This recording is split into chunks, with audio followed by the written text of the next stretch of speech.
Good afternoon, everyone. On behalf of Will Hankins and his Northside Grizzlies, we welcome you to Grizzly Field at Hunts Park. I'm Buzz Sawyer alongside the Grizzly legend, co-broadcaster of mine, Chad Frazier, the authority on baseball, and we are getting ready for a non-conference game between our Grizzlies and the Greenwood Bulldogs, and we welcome our viewers in, as always, the Grizzly Sports Network loyal viewers, and we would also like to welcome in our friends from Greenwood, the Greenwood Bulldog viewers, and we hope to have a really good game today. The Greenwood Bulldogs come in at 10-4, 6-0 in the conference. We're 3-5 in the conference. Coach, what do we have to do to win this game between these two teams? I think if you just look at the last handful of ball games for us, for Northside, you know, we got to do a better job throwing strikes. Be strike throwers, get ahead early in the count, pitch to contact a little bit, let our defense play, and you know, do a better job with runners in scoring position. I think that's the big thing. You know, cut down on strikeouts, put balls in play, and give yourself a chance to advance runners and play some old school baseball. Yeah. And make the defense catch it and throw it twice. We got to see a little of that against us when we played Rogers, who are not really overpowering, as you mentioned, when we played them, but they know who they are and they do what they do. So the Grizzlies, again, we just need to do what we do best. How are our arms right now? What are we looking at as far as pitchers? I think Greenwood's probably in the same situation. You've probably thrown two of your better guys this week already in conference games. Yeah. You know, so McLean threw for us the other day. So, you know, you're getting into your bullpen. You're finding out about depth. I think Maddox Kincannon's throwing for us today, if I'm not mistaken. You are correct. I know he doesn't have a lot of innings under his belt with the varsity bunch. I think he's thrown a little bit with the JV.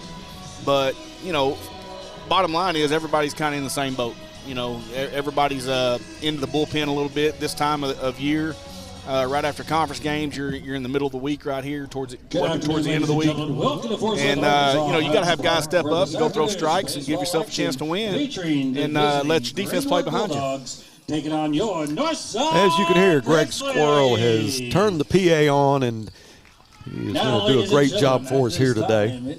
We're going to have time for our starting lineups. Introducing first. So we'll go cold Mike for the starting lineups, and then our Pledge of Allegiance and the National Anthem. Batting second to shortstop, number 4, Harrison Adams. Batting third, playing in right field, number 3, Grant Carnes.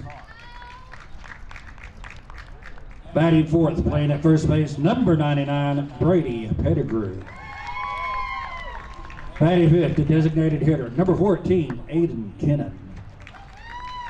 Batting sixth, starting in the left field, number 6, Braden Skaggs. Batting seventh, starting at third base, number 27, Weston Peischer. Batting eighth, starting in center field, number 7, Austin Bircher. And batting ninth, your starting pitcher, number 8, Austin Mitchell. Your starting catcher for the Bulldogs will be number 2, Baylor Hosley. Now, Grizzly fans, it's time to get on your feet and make some noise for your Northside Grizzlies.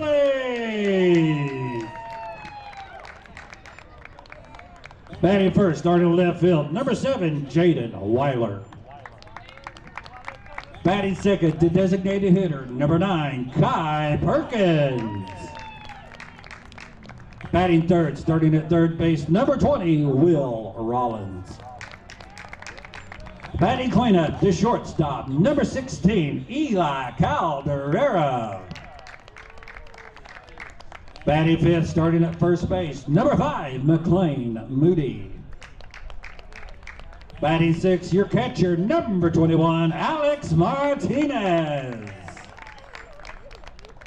Batting seventh, the center fielder, number 18, Andrew Taylor. Batting eighth, starting in right field, number 15, Logan Matlock. Batting ninth, starting at second base, number 1, Mason Kincannon. And today's starting pitcher for the Grizzlies, number 4, Maddox Kincannon. Assistant coaches, Mark Moyer, Percy Arnold, Mac Frazier, Mark Kincannon, and the head coach for your Northside Grizzlies, Will Hankins. Now, ladies and gentlemen, we ask that you please rise if possible. Gentlemen, please remove your hats. Direct your attention towards our nation's flag for the Pledge of Allegiance, a moment of silence, and then our national anthem. First, our Pledge of Allegiance. I pledge allegiance to the flag of the United States of America and to the republic for which it stands, one nation under God, indivisible with liberty and justice for all. Now, ladies and gentlemen, a brief moment of silence.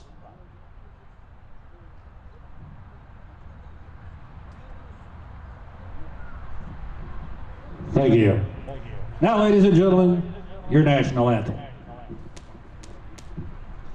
Oh, say, can you see by the dawn's early light what so proudly we hailed at the twilight's last gleaming, whose broad stripes and bright stars through the perilous fight o'er the ramparts we watched were so gallantly streaming, and the rockets' red glare, the bombs bursting in air, gave proof through the night that our flag was still there. Oh, say, does that star-spangled banner yet wave o'er the land of the free and the home of the brave?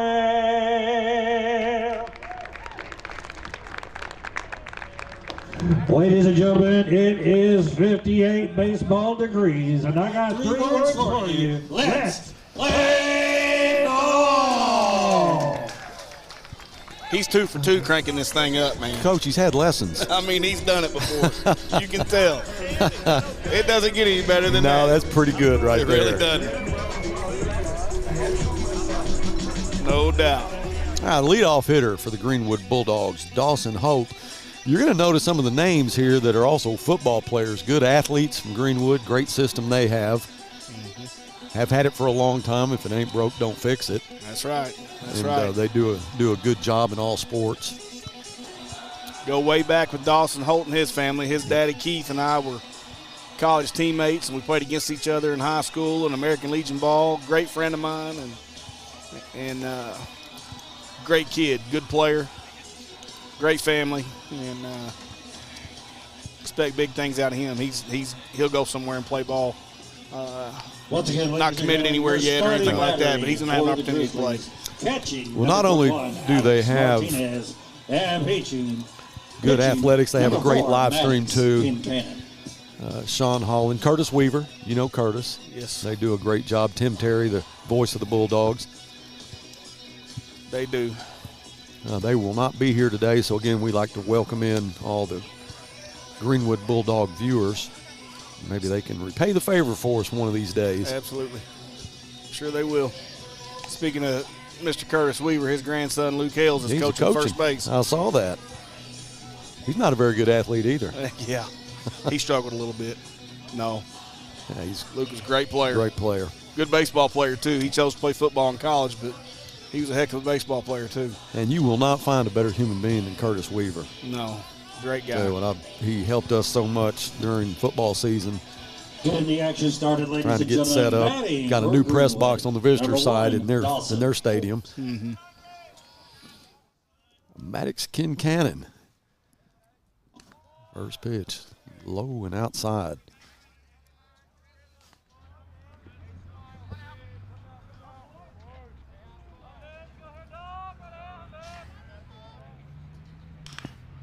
Like we said, good day today to get Maddox on the bump and get him some innings and let the guys play defense behind him. Just pound the zone and pitch to contact, and let's get after it. So your advice, but don't try to overpower anything. Just try to throw strikes. Let's fill it up. That's the biggest thing. 2-1. It's like the old saying, you know what the best pitch in baseball is? A strike? A strike. That's right. People talk about fastballs, sliders, curveballs, changeups, whatever. Best pitch in baseball is a strike. Nice inside pitch there, 2-2.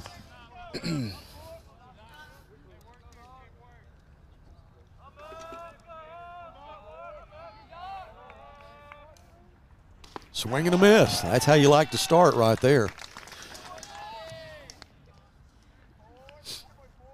Harrison Adams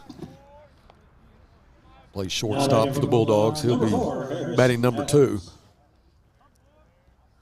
Harrison's going to Seminole State College to play infield over there for Coach Mack. What kind of program do they have? A great program.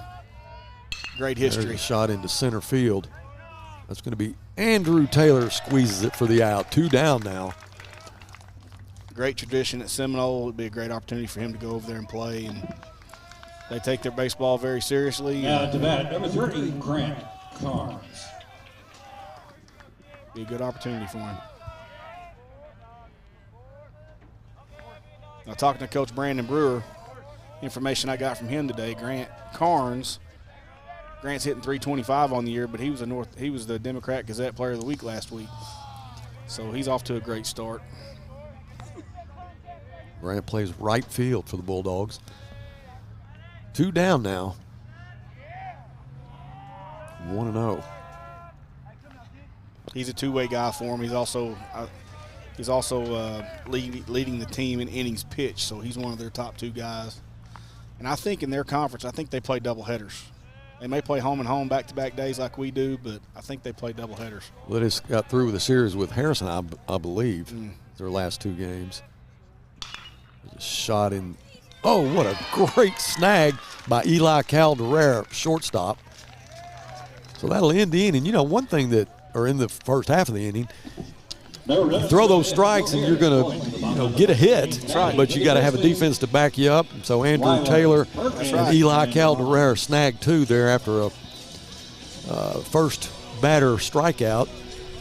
Well, in a perfect world, I think most pitchers would love to strike everybody out. Yeah, but they'll sure take that. The guys out there between the lines with you want to make plays. They're out there because they want to catch fly balls and ground balls and throw people out. Right. So, outs and out. Yep. So mission accomplished for Maddox Kincannon. It's like we said the other day, in the words of my boy Crash Davis, throw ground balls, they're more democratic. you get more people involved and you keep them happy. Yeah. Your battery for the Bulldogs. Catching, number 2. All right, this will be Austin Mitchell, pitcher. Baylor Hostley at catcher. Mitchell.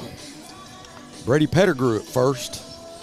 Dawson Holt at second. Harrison Adams short. Weston Pashear at third. Braden Skaggs left field. Austin Bircher center. And Grant Carnes in right. Jaden Wheeler will lead us off. Plays left field.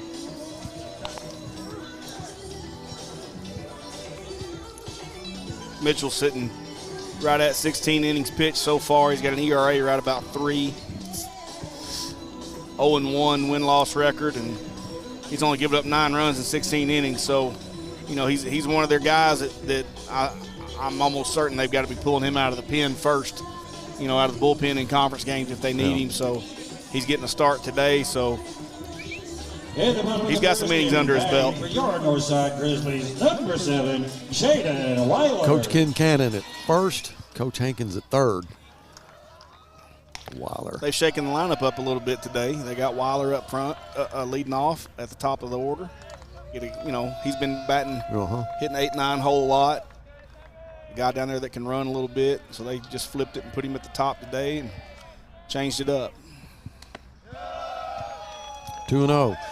Saw Eli Calderera, shortstop. He's been playing first. Saw him play a lot of left field last year, so these kids can move around. Very unselfish. They'll go where coach tells them to go. Yeah, they will. One thing about it, you got to be able to play more than one position. All that does is increase your chances of getting on the field. The more versatile you can be, the better off you are. Mitchell with a 3-1. Jaden Weiler. Jaden's hitting .219 on the year, so I know putting him up here and allowing him to use the short game just like that right there and kind of expand his offensive skill set a little bit, give him a chance to use his wheels and put pressure on people.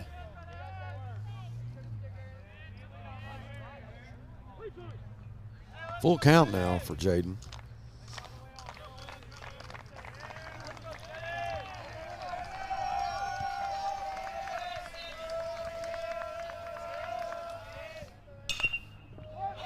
That's trouble. That's into second base. Will he outrun it? Oh, nice job by Dawson Holt at second base.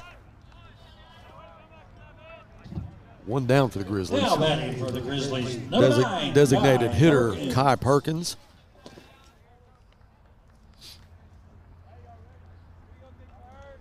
Perkins really crowds the plate. Putting Weiler and Perkins at the top really gives you a chance to put some pressure on infields, on the infield defensively. You know, just to make them catch it and throw it and get them out of rhythm a little bit, throwing it across the infield. You know, anytime you got to step it up and hurry it a little bit. Everything's a hurry play. It changes things a little bit. 0-2. Kai Perkins. Perkins will get a little bit of bat on it. He's got a great chance to get on base. He's up and up in the box. He's on the plate as tight as he can be, and his front foot is on the front line. So he's trying to catch something up in the zone.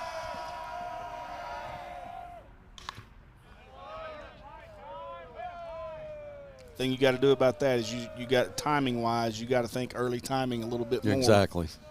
Just because the ball's on you about 2.5 feet quicker. 2.5 feet earlier. Yeah, he was a little bit late on that one. Swing and a miss. Wiped him out with 2 back-to-back curveballs right there. He fouled the first one off, like you said, and came right back to it.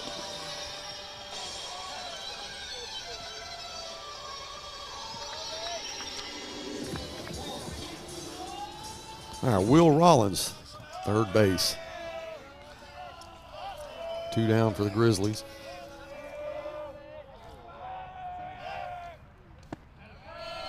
A nice pitch by Austin Mitchell. Yeah. Getting the breaking ball going a little bit. A lot of movement on it.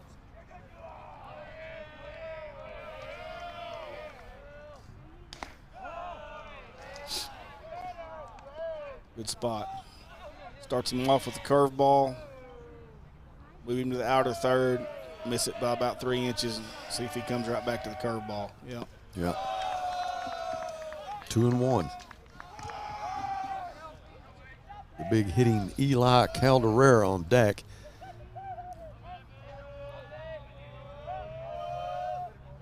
Swing. A miss. 2-2. Notice everything they're doing with Will, they're throwing him away right now. Away, away, away. Just got to make an adjustment at the plate. Not want to throw him anything in the middle of the plate.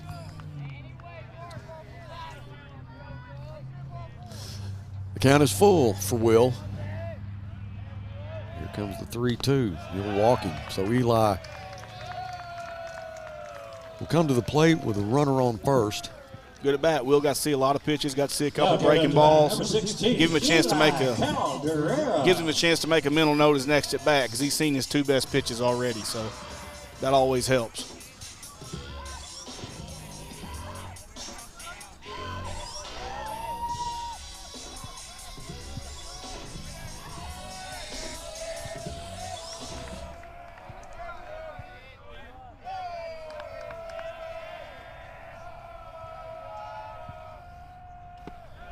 Nice breaking ball from Austin Mitchell.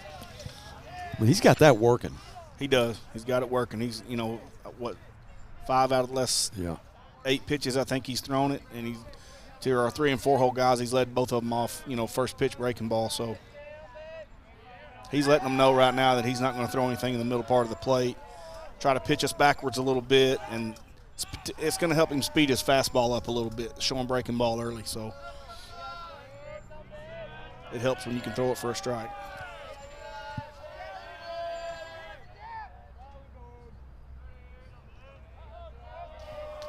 Well, Hosley moves to the outside of the plate. It'll be 1-1. I think Eli's standing in the box a little bit too long. You know, I think he can call time and step out and take a breather. You know, hitting's all about rhythm. You want to stay in rhythm. You don't want to stand there like a statue, frozen in time, so to speak. So, you know, it'd be a good idea for him probably in the next pitch or two if he stays in there that much longer. Just back out. To call time, get time, take a breather, and get in there and get back in the box on your rhythm and your timing and not the pitcher's rhythm and timing.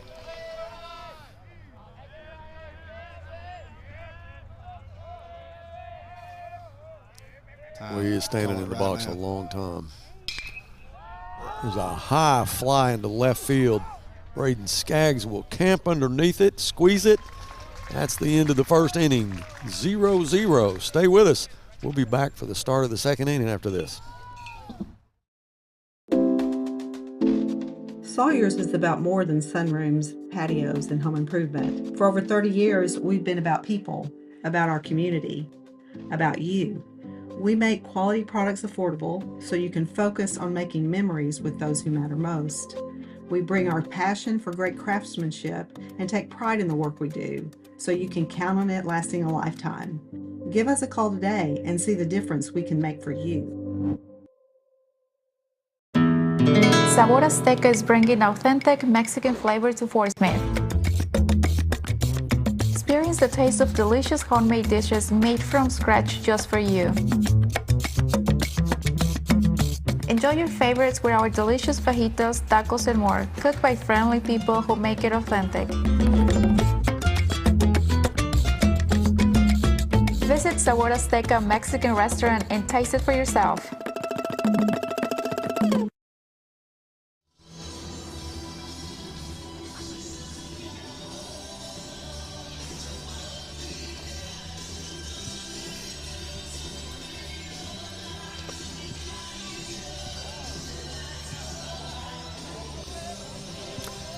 All right, welcome back. 0-0 after one. Brady Pettigrew, first baseman for the Bulldogs, bats in the 4-hole. He'll be at the plate. Starting the top of the second inning, batting for the Bulldogs, number 99, Brady Pettigrew. So far, Pettigrew's their guy in the lineup, hitting in the 4-hole. He's hitting .436.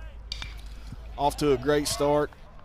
Well, I don't know if you saw that on the camera, but Pettigrew turned on one and he pulled it hard down the left field line, and there's a fence there next to the hospitality building, and someone standing right there at the fence, and I mean, definitely got spooked. That was hit hard. They had a long time to react to that. Whoever that is, they didn't move. No, still not moving. Shell shocked right now. 1-1 to Pettigrew. There's another shot to the left field. That'll be foul. All right, so if you're Maddox right here, you've thrown him inside twice. He's turned on both of them. He's turned on both of them, barreled both of them up really well. The last thing you want to do is throw another one there right now. Yeah. You know, you want to do something different. Now, long foul balls, there's nothing wrong with that. But obviously he's seeing it pretty good right there, so – something 4 or 5 inches off the plate, in the dirt, outside, right there. Well, good nice pitch from Maddox. That was a good pitch. 1-2. And I think after seeing that, you know, I'd stay 3 or 4 inches off the plate away from him and make him do something different besides stay in his legs and turn on it.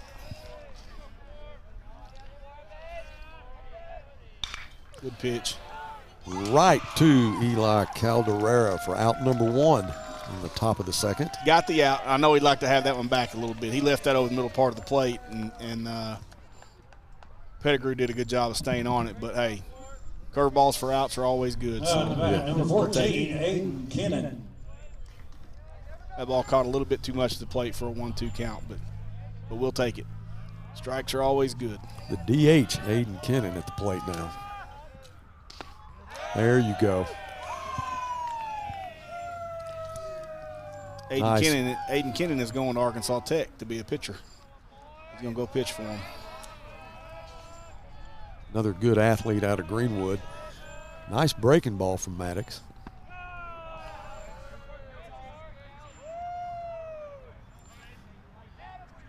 Varsity 1-1 now. 1 down.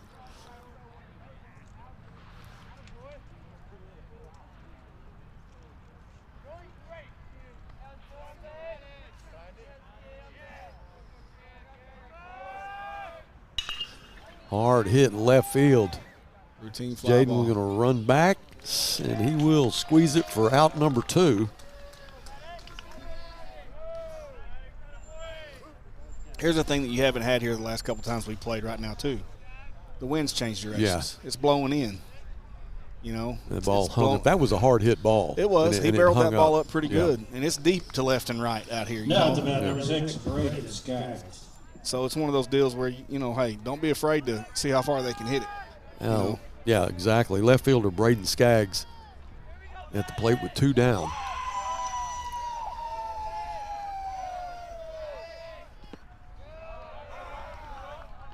Skaggs is hitting 487. He's been swinging it really well for him, so want to be careful right here. He looks like a guy that can run a little bit too, so.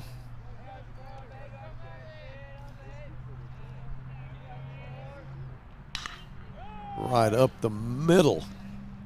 Nice play. Good play.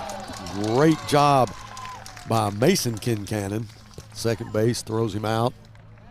So 6 up, 6 down.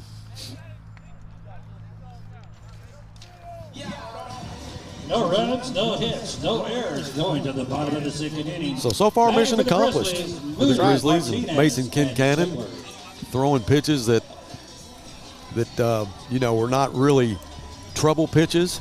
You know, don't want to try to do anything that's going to get you in trouble. That's right. Try to overpower anybody and just hope your defense can do what they need to do. And so far, that's been the case. Well, I think also too, it's a lot. There's a lot of credit that goes out to the whole staff on this deal, because you got a kid like Maddox that's in here throwing and hadn't thrown a whole lot this year in varsity games, but I know he's been getting innings here and there in the JV games. Yeah. So just that experience alone of being able to go in there and keep running him out there, even though the opportunities aren't coming for him on the mound right now with the varsity bunch a whole lot. You know, he's in his comfort zone a little bit right now. Knock on wood. You know, he's in a situation where he's done it. This isn't the very first time he's thrown all year long, and getting those innings under his belt is paying off. Yeah, and you're in a varsity game. It's not a conference game, but it's a game you want to win. Yeah, absolutely. You know, it's Greenwood. There's a lot of competition between the two schools, regardless what the sport is. Yeah. And so far, he's got to have a little bit of confidence having 6 up, 6 down. Yeah. Starting at the bottom of the McLean 2nd inning, Moody. batting for the Grizzlies, number 5. Batting to the McLean 5-hole. Moody. And, you know, hey, you always want to be in the habit of winning. Yeah. Winning is a culture, right? I mean, you always want to win. It doesn't matter who you're playing or where you're playing them or what time or what the weather's like. You always want to win. So, you know, that's just a standard that you set. So there's no doubt that this is a game. This is a big game to kind of turn things around a little bit. Yeah. A lot of times it gives you a chance as a baseball team when you're playing a non-conference team, and maybe you've been up and down a little bit like we have here recently. We're 3-5 in conference, and you know, you go play a non-conference game, and that might be something that sparks you. You know, sparks you in the right direction. Winning definitely breeds. McLean Moody with 2-1 count. You know, as a pitcher, that's what you think about with McLean Moody and his speed and all the different pitches that he has, but he's got a little power too at the plate. He does. He's seen, you know, the thing about McLean, as opposed to, you know, most of the kids, you know, he's seen a high level of baseball. Yeah. In the summers, and he's seen really good players. He plays with a team full of, in the summertime, he plays with a team full of Division I players. Kids that are committed to go somewhere. Every kid on their roster, I think, is committed to a Division I school. You know, that's anytime you can play up, better competition, it always improves your game. Yeah, so he's seen a lot of the good arms, and, you know, some of the kids that are his age haven't quite, you know, that they haven't seen that yet. Mm-hmm. And like I said, you know, the other day against Rogers, it's one of those deals where the more you see it, the more comfortable you're going to get with it. Alex Martinez will be at bat with McLean Moody at first after a walk. Now I'll say this: better not sleep on McLean Moody at first base. Yeah, he can stride a little. He can go. Number 21, He can run. Alex Martinez. And it's just a matter of what kind of jump he gets if he decides to send him. But I would imagine we're going to try to make something happen right here. It's a good time for it, too, to work on that part of your game offensively, to be aggressive and run guys and all that. So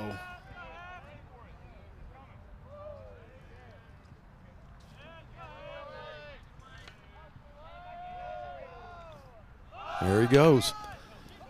Attempted bunt down the first baseline. Bunt You and look run. at McClain. He was already halfway the third. Mm-hmm. What's his 40 time? He's in the 4.5s.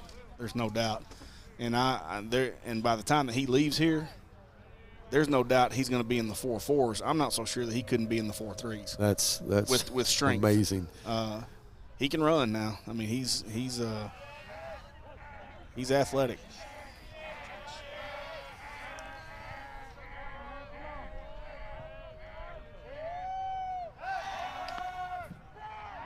Mitchell definitely keeping his eye on him.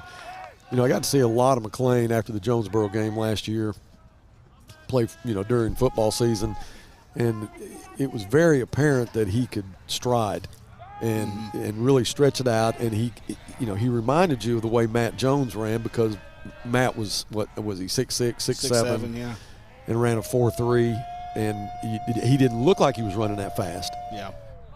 And the guys that are tall like that, they have that kind of speed, you can't really see it unless you're running next to them. What I've learned over the years, guys in situations like, and I learned this really honestly early in my coaching career when I was watching Matt Jones play, because he was such a freak of nature. But when they're putting one foot down, striding, and the next foot is almost 5 yards out there. Yeah, that's different. There he goes. Got him. What a throw. Nope. They called him safe. Good catch and throw right there. I'll tell you what. I don't think he got a great jump right there, but he was getting down the line. Baylor Hosley with a nice throw. Good But catch and throw. McClain slid underneath it. Good job running the bases. McClain Moody. They're doing a good job holding right here. He was Mitchell doing a great job of mixing up his looks. Uh-huh. And that also freezes the hitter, like we were talking about just a little while ago with Eli. So right here, you don't want to stand there all day long, right? So you call time just like – Well, that's what you were talking about. That's right. You call time and you create your own rhythm up here and don't go off of his rhythm. If you're standing there like a statue frozen in time, you want to do something different. Yeah. That's right. Step back, take a deep breath.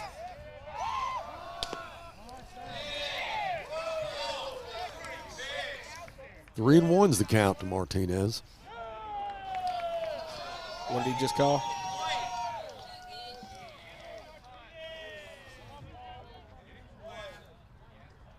No outs. Bottom of the second. 3-1 count, trying to get the runner to third with less than 2 outs. You want to bunt strikes only right here. There you go. It's a good job by Alex. Andrew Taylor, center fielder. He'll come to the plate with runners at first and second. 2 walks. You want to be careful about swinging yourself out of an at-bat. He's walked 2 guys in a row. Yeah. You want to shrink the zone right here. If you're going to let him swing, he's got to put himself in a 2-0-3-1 situation where he's looking for one pitch in one spot. If he can't hit it in the gap, he's going to take it, right? Or he may ask him to bunt and move him over right here so we get runners in scoring position with less than 2 outs. So we'll see what approach we're taking right here. He's going to set up to bunt. Strikes only. You don't have to go chasing right here. Right. Don't do anything to help him. Low and outside, ball 1.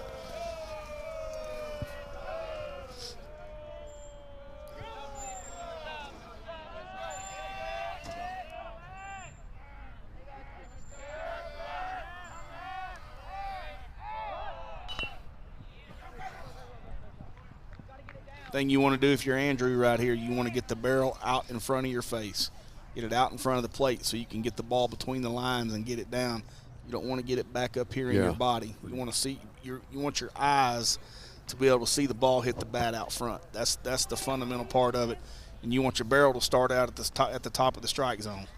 That way, if it's at your barrel, I pull it back. Right. If it's below my barrel, you know, from my barrel to my knees, and I know I got a chance to get it down. There it is right there. Great bunt. He'll Great have to bunt. hurry. He's going to beat it out. Well, that's as good as you can do. That was picture perfect right there.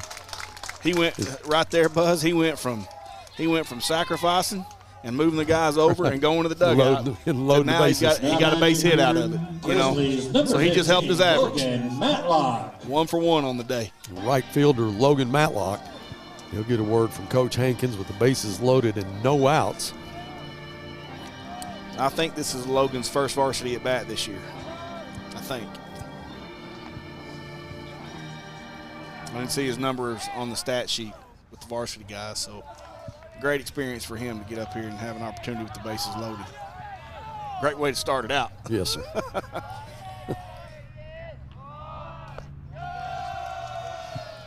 1-0.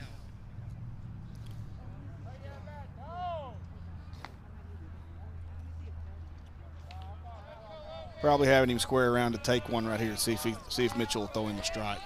No intent to bunt, just square it around and pull it back. 2-0.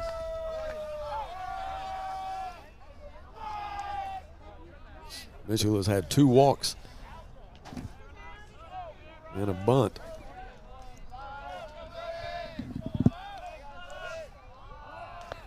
This is where offensively, you know, we really got to be more efficient as a team is being productive with runners in scoring position. 3-0 with Logan Matlock. There's a strike.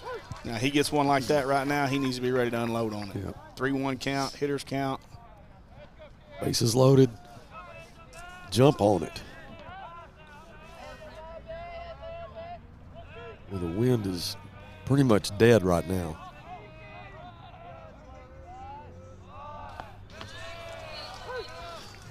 Nice pitch from Mitchell, 3-2.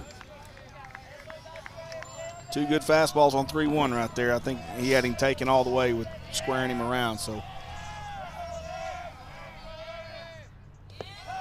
walk to run. So Moody will come in. Matlock will go to first. Started with a leadoff walk with Moody getting on. That's a great job. Now batting for the Grizzlies, number 1, Mason. All right, the Grizzlies on the board. Still no outs.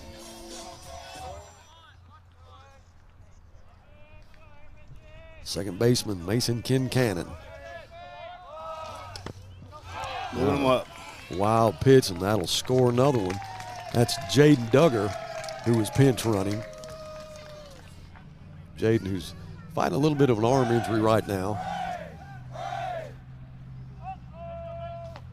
But he looks pretty good. Sure would like to get him back in the lineup. Yeah, we need to have him back. We got to have him on the bump more than anything. Yeah.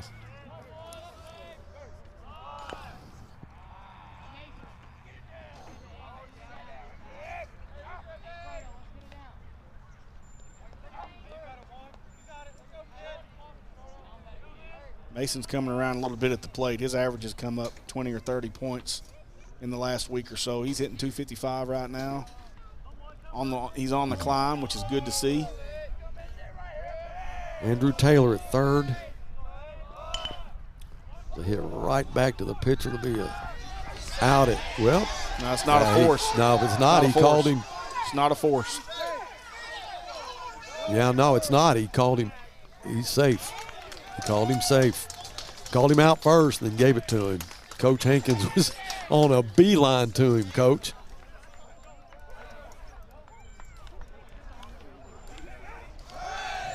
Just goes to show you, guys got to, Mitchell had a little bit of a moment right there. It happens sometimes, but, the short game makes people move a little bit. It moves your defense. It makes guys stay in it mentally.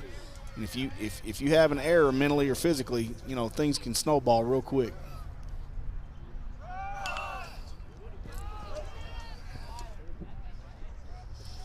Batting for the Grizzlies, number 7, Jaden White.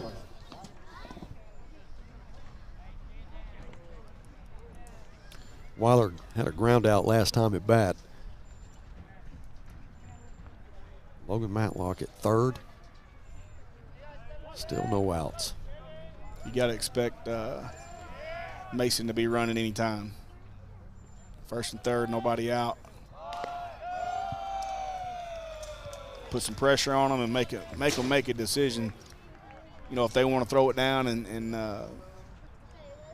try to get the runner at second, and we can score hopefully from third. You know, the one thing that the Grizzlies do have is a lot of speed.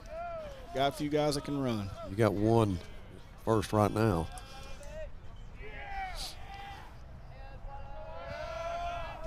There he goes. Threw it away. Yeah, not a very good throw. Matlock will score. Kincannon will stay at second. Pressure, right? I mean, this goes back to what we talked about is, you know, make them catch it and throw it. Make them hold you at first base, make them catch it and throw it. And if you got somebody at third in a situation like this and it's not a perfect throw, or you throw it through the pitcher to the bag, then this guy's got a great chance to score.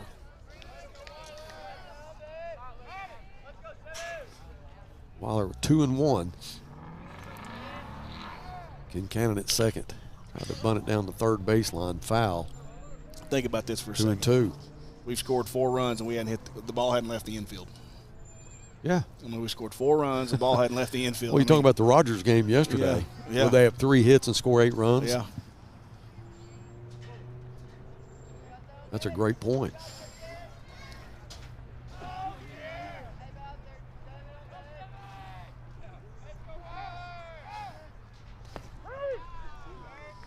There's all kinds of ways to produce offensively and score runs.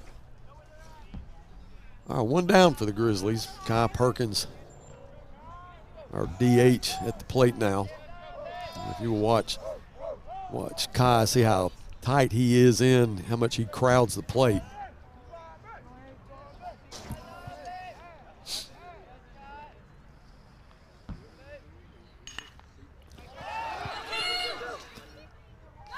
Yeah, that's what you were talking about earlier, as far as where to get the barrel when you're trying to get a bunt. I mean, right then,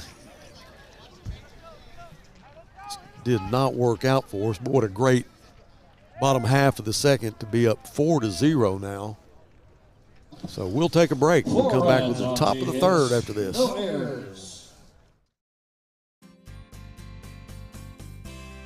For the consumer, I think it's maybe one of the best times in history, at least in my experience, it's the best time that I've seen. The pre-owned business is definitely changing. Probably the best time as far as ease that we've seen in the car business. Transaction between the salesman and the customer is so much easier. The coolest thing about our pre-owned stores to me is hearing what they say about going there. Come see us at Clay Maxey Premium Pre-Owned in Fort Smith and in Tawnytown. Northside High School invites you to help pave the way in the Legacy Walk. All former or current students, players, friends, families, faculty, administration, community leaders, and businesses are invited to become a permanent part of its campus. Have your own personalization engraved on a 4x8 brick to be installed in front of the new arena. Honor a loved one, a teacher, a coach, your graduating class, or even advertise an organization or business. Support Northside and become a part of the campus for years to come. Stop by the Grizzly Gear Shop and order yours today.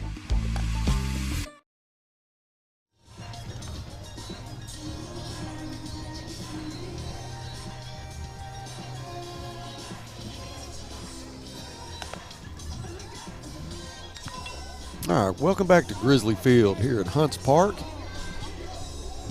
The wind has pretty much died down now.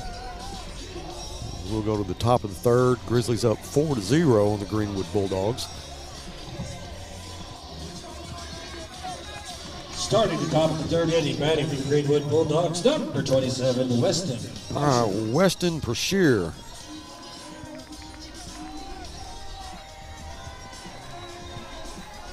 Weston plays third base for the Greenwood Bulldogs. He'll lead off this inning.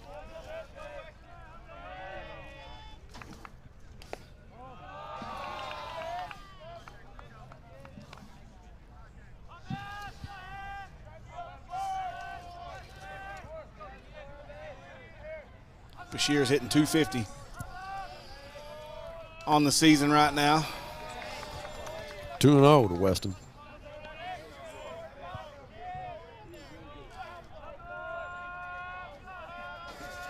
Now, if you're Maddox, you just want to come out and pound the zone. You got a 4-run lead. No free passes. Pitch with the lead. Come out. Get us back in the dugout. Post to 0, and let's go up and get it going offensively again.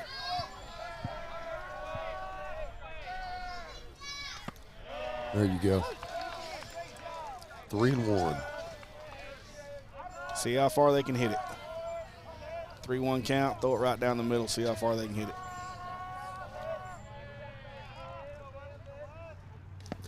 A little bit inside. That'll put Brashear on first base. So that is their first base runner. Now going up to that, number 7, Austin Bircher. Center fielder Austin Bircher.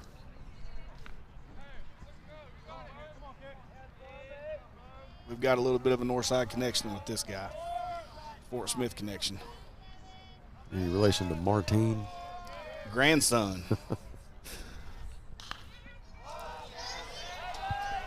Not sure where that one is. Grandson. His dad is Chris Bircher, who hopefully we can get him down here in a little bit and talk to him. But Chris and I go way back from when we were 4 or 5 years old, going to school together, and we played football together at Northside. He played quarterback after I graduated and was an outstanding player. Good athlete, football, basketball, and baseball. Good genes.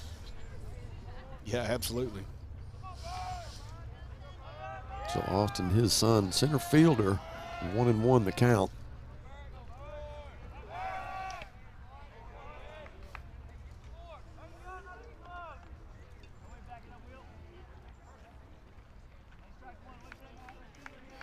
He led one of the greatest high school football drives I've ever seen to win a ball game. In 1992, when we beat Southside, he could probably tell you more about it as far as the specifics, but we went 80 some odd yards in about a minute and a half and scored and beat them. In the last minute and a half? In the last minute and a half of the game. It was an unbelievable ball game. You play at home or away? It was at Southside. You know, when I played, they didn't have a field. Each game, we were visitors one year and home the next. And when we were home, we would sit on the visitor side. My senior year, we were the visiting team, so we were able to sit on the big side, the press box side. And I'm not sure why, that was set up that way. My junior year was the first year that we ever played the Northside-Southside game at Southside. That was 1990, and Southside beat us that year. But yeah, that was the first time it was ever played over there. Was 1990. Full count to Austin.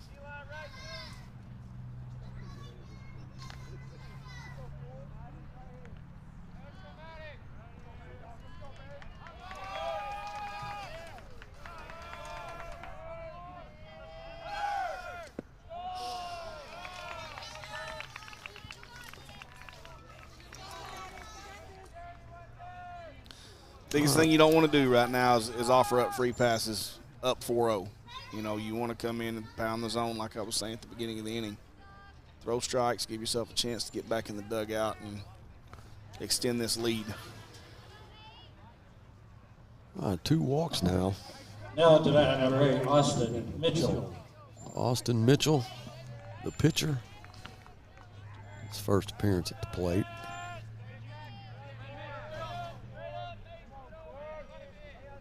Runners at first and second, no outs. Swing and a miss. Mitchell's a 250 hitter. The thing that we don't want right now, the guys in red and white, is for Austin to do the same thing that McLean Moody did the other day and help himself out. It's popped up into center. Is that going to be right field? They'll make a decision there. And that will be Logan Matlock. A good job between the right fielder, Logan Matlock, and Andrew Taylor. one called the other one off. I'm sure that there was some communication out there because that ball hung up. Now batting for the Bulldogs, number 1, Dawson Holt. Yeah, Logan got a good jump on that. He was on it. From a right-handed hitter, a ball's usually, rule of thumb, baseballs usually work towards the line regardless of what barrel they come off of, a left or a right-hander, Right. it doesn't matter. If they're gonna tail, They're going to go towards they're gonna the slice, line. they're gonna work towards the line, and he got a good jump on that and called it right out of the gates.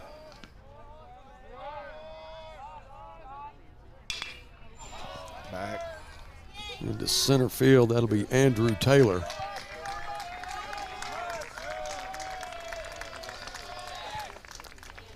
Good job, Maddox. Just like you said earlier, let them hit it and give them something that, that a pitch that's not going to hurt you, but let them hit it. Let your defense do the job.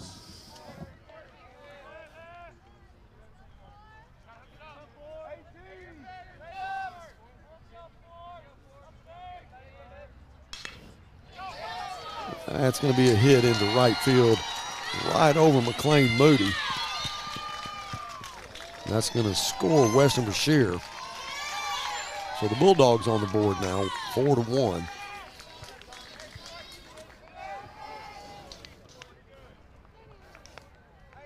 Two down with runners at second and third.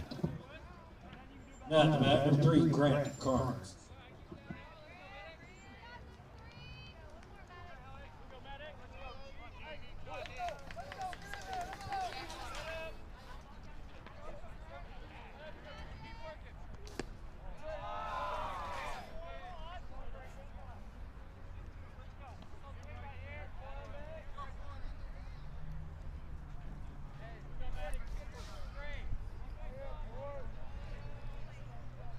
Carnes is obviously playing well, like we mentioned a while ago. He last week's Northwest Arkansas Democrat Gazette Player of the Week for Greenwood.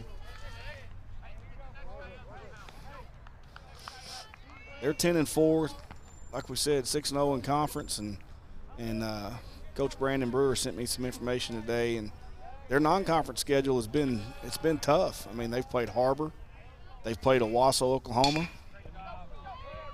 Ball. Eli Caldera for the out. Great job by Eli Caldera.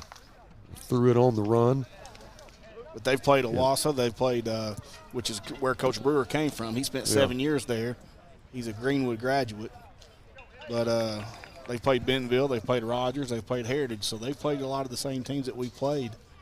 So they're not going to back away from competition. There he is, right there. Going to the bottom of the third inning. Got Chris Bircher here. Hey, Chris. Good to have you here. Get a headset on him. Will be Rollins, Caldera, and Moody.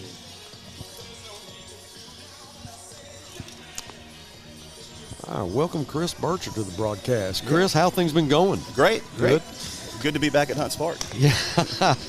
I heard some good stuff about you. Must be from this that guy right Chad there. Frazier. Yeah, absolutely. Played together in high school. He said you took over the quarterback when he left. He was a great teacher also. Really helped me a lot as a junior under him being a senior. Well, we were talking earlier about your granddad, and that's how far back I go. He was my idol when I was 10 years old. His dad, Martin. Martin, yeah. When I was I'm sorry, your dad, I was a Razorback fan from the time I was born, but when I was 10 years old, I went to a Razorback game, watch him play Texas Tech. Dad was playing safety, and they had a guy named Donnie Anderson, this big running back, probably the best running back in the Southwest Conference. And he got loose, and Martin was the last guy that had a chance, and as he was getting ready to tackle him, he fell down but grabbed him with one hand and slung him down. And I'll never forget it. That sounds like him. Max effort. Yes. And littlest guy out there, but, all heart. Yeah, he was. He was definitely out there to win. So what have you been doing? Oh, just working and watching my boys play baseball. Yeah. Like I said, it's just great with all the memories here at Hunts Park to be back here and watching my son, of course, who plays for Greenwood and playing center field like I did out here at Hunts Park. So That's really got to be pretty special. Oh, it's pretty What's cool. that? And- Wearing the number 2, by the way. And no, I was 10. You were I was 10. That's right. yeah. That's right. Yeah. That's right. Yeah. Weren't you 7? No. No. I was 10. Shot into left field. Skaggs will squeeze it. Will got a lot of bat on it. He did. He barreled Did that well. ball up good. That was a good swing. That's the first one, I think, out of the infield. Number 16, Eli So Calderera. Calderera comes to the plate. Calderera, he has the capability of pushing one out there pretty good.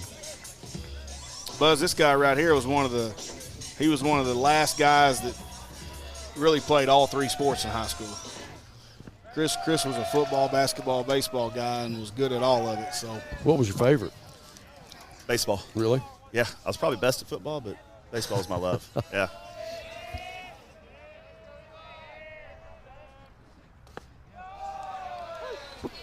My dad worked for ABF, and he traveled a lot, and my mother and I would go to the airport every Friday to pick him up, and your aunt worked at the airport for Hertz Rent-A-Car. Is that Jean Ann? Yeah. Yes. Yep. And my dad knew her because he was, was always having to rent cars, and she would take care of him. And my dad knew how much I thought of Martine and how I idolized him, and picked him up one Friday. And Dad said, "Come on, I want you to meet somebody." And he took me over to the Hertz place, and he said, "I want you to meet Martine's sister." And man, I went cold, absolutely cold. And she had a football for me that Martine had got a bunch of the guys on the team to sign, and it was all I could do. It took me about 3 or 4 days just to catch my breath. I tell you what, you should have been one of his story sessions. I'm sure you've been there, Chad. Yeah. He could hold court all night. No doubt about it. It was a good time whenever he got started. I used to go to Pete's all the time back in the day, but I was in the health club business back in the 80s. Yeah. And he was a member of the health club, and man, you talk about just making my life very special. He wouldn't come in to play racquetball. He came in to tell stories. That sounds like him. We definitely had a blast.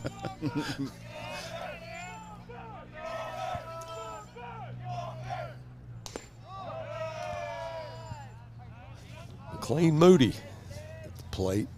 2 down on the Bears now. Still up 4-1 in the bottom of the third.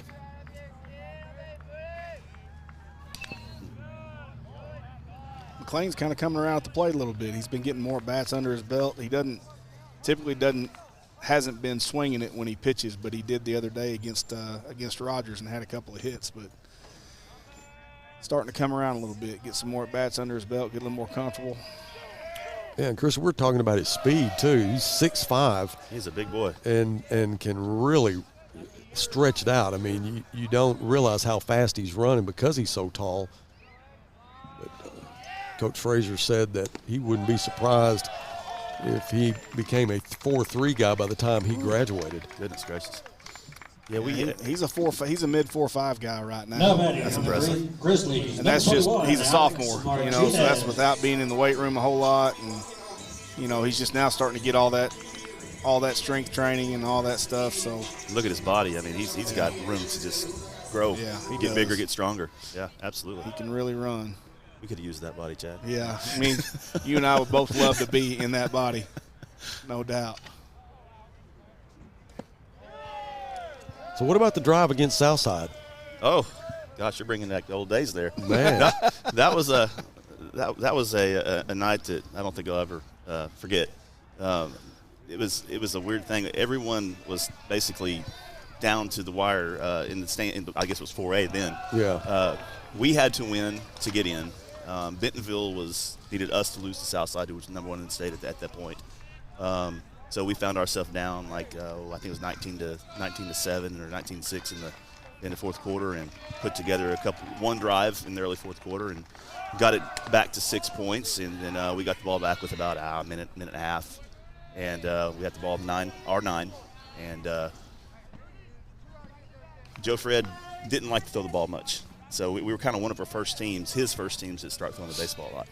So we went all the way downfield throwing the football with Scott Mann and Chris Von der Hyde made some great catches, and Tony Fisher. He made one. He made a catch in the back of the end zone with about 12 seconds left to beat number 1 Southside. That's special. So yeah, we kicked that special. extra point and won 20-19, and had a 4-way tie for conference. Who was the kicker? Long Tong, one of my good friends. Chad, you remember Long? I remember He was Long. a very Sure good kicker, do. man. Well, Very good. That'd be something he'll never forget. Oh, absolutely. Great kicker. He was money too. He hit 2 field goals in that game as well. Yeah. And Vonderheide was a heck of a wide receiver, but he was also a good punter. Absolutely. Absolutely.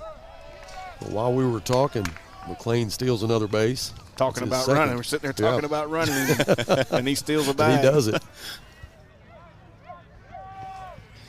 Yeah, he's every bit of 6'5", probably closer to 6'6" right now, and can run. And we were talking earlier, Chris, about when you watch him run, he's kind of got that Matt Jones look about him. He does. He's got that long stride, and he doesn't look like he's running, but he's gaining so much ground. He's eating up real estate, and it's different, He is different, yep.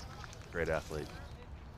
All right, we couldn't get McLean in. It's still 4-1 after 3, so we will take a break and come back with the start of the 4th. Stay with us.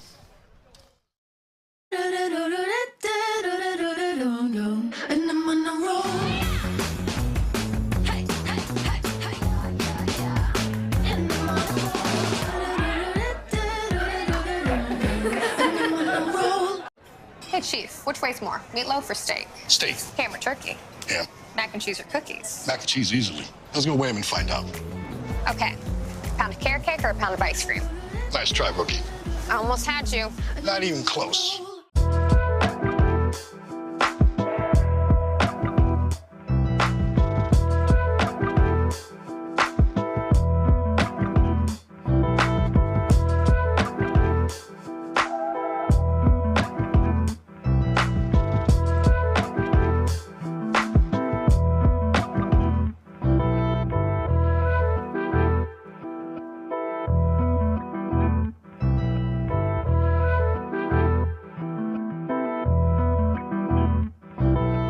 Hi, this is Ricky Smith, head basketball coach for the Northside Lady Bears. I dial 782-8940.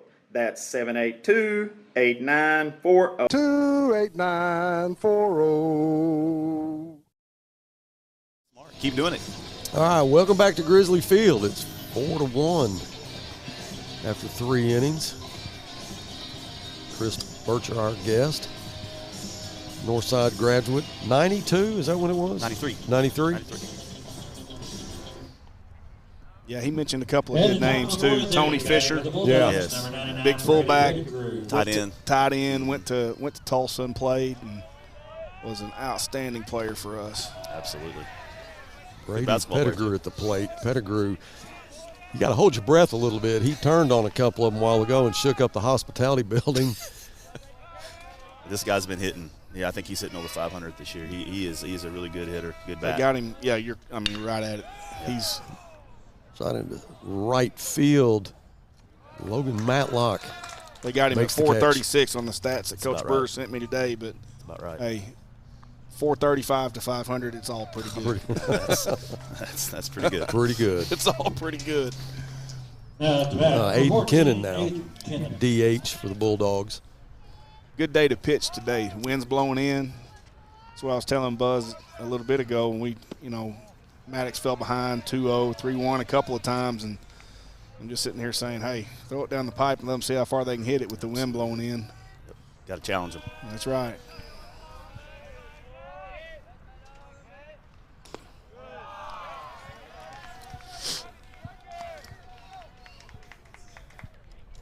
Well, the thing about this time of year, you just cannot get used to the weather. You can't. I've carried, I don't know how many different pieces of clothing in my truck. I had to go to Bentonville early this morning. Just going to get back just in time for the broadcast, but I had no time to go home or figure out what the weather was going to do in the next 8 hours. So I've got an entire closet in my back seat. That's a veteran move right there. Yeah. That's the way it, yeah. Got to get ready. The back of my truck is filled with that stuff. All the winter gear stays in there. And I don't think I wash it all winter either. I just leave it in there and wear it dirty. Wear it dirty, because if you don't have it, you're going to be miserable. Yeah, absolutely. 1-2 is the count to Kennan. Outside, 2-2 now. Maddox has got the curveball going a little bit. I mean, it's a good pitch for him. He's keeping it down. He's keeping it away. Not allowing him to get a lot of good swings on it right now. Knock on wood. Yeah, he's been hitting spots really well. He has. He's locating, keeping the ball down. I mean, that's what it's all about. Keep yourself out of danger.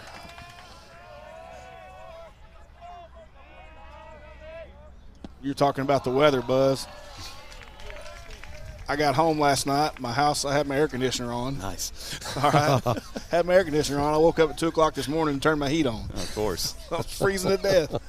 35 degrees outside this morning. Now batting with the Bulldogs, number 6, Braden Skaggs. I think it was about 35 in Bentonville when I got there.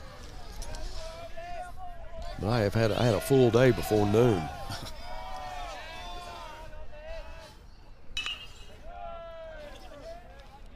Skaggs has been on a really hot streak right now, too. Yeah, for they've us. got him hitting 487. Yeah, he's probably like his last 8 out of 10 or something like that. He's Yeah. hot. Very good contact hitter. He's going to put the ball in the bat. Looks like he can run. Can he run? Yeah, he can move. That's what I was saying his last at bat. He's hitting 487, but when you look at that build, you wouldn't think that he's a non-runner. He's got to be a runner to be built like that and swing it like he does. Looks like he's pretty explosive. Mm-hmm.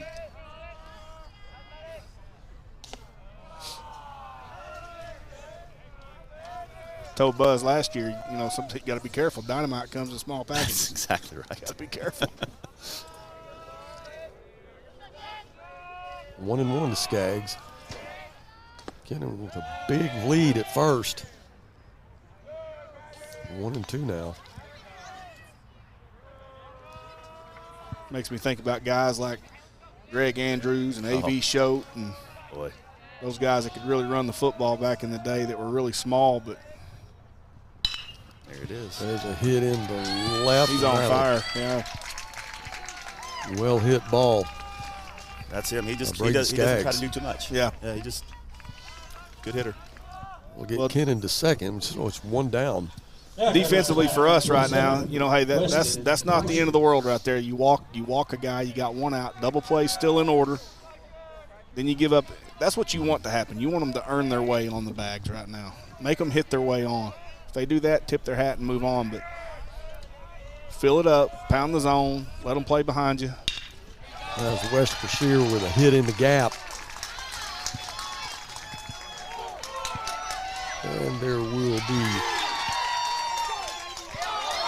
Greenwood scores a run. Now they'll score another one. That's Brashear that got it started, hit it in the gap.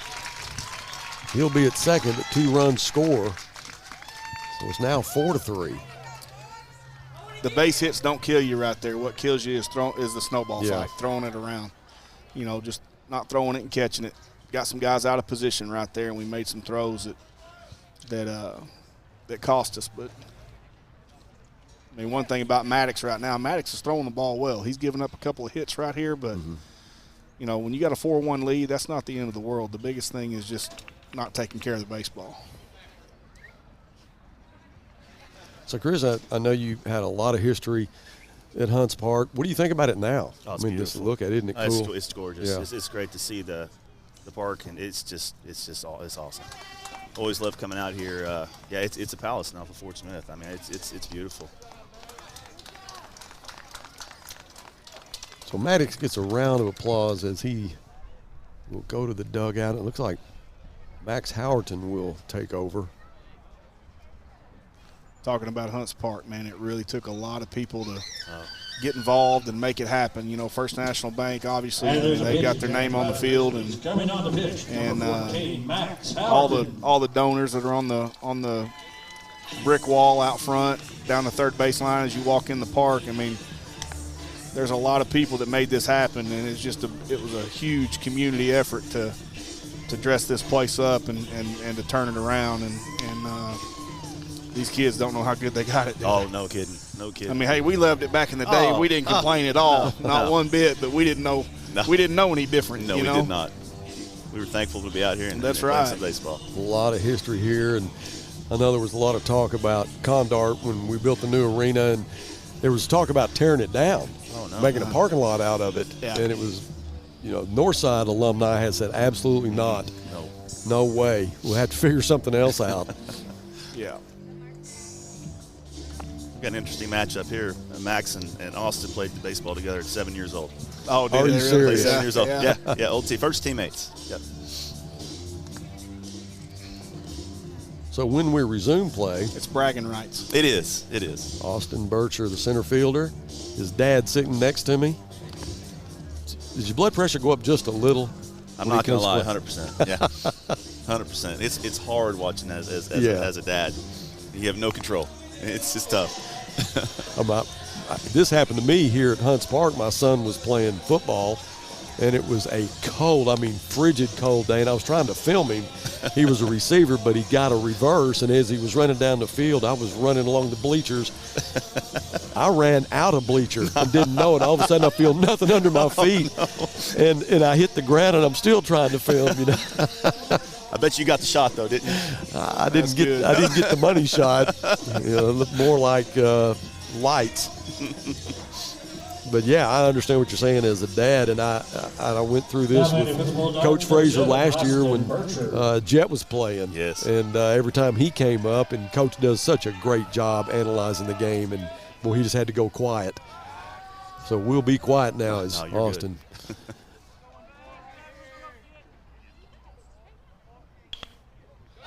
So he'll bunt it, and he's safe at first. What a great bunt. I got to get that down, though. Yeah. Got to get it down a little bit, but it's in the right spot. We'll take it, yeah. So just one down. The runner's at the corner. Counts as a hit in the book. It does. So this is Hunter Houston. He can run like Dad did a little bit. He can run. Yeah, he can. He can run. Yeah, he can run. He wouldn't be playing center field if he couldn't run. Exactly. Now batting number 9, Hunter Houston. So Hunter Houston played quarterback for the Bulldog football team. And we got to see a lot of him for the last couple of years.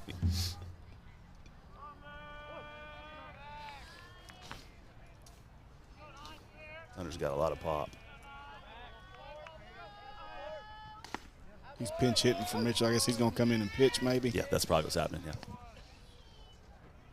This guy, Hunter Houston, watching him the last couple of years, obviously he was an outstanding player for Greenwood and really did a great job for him.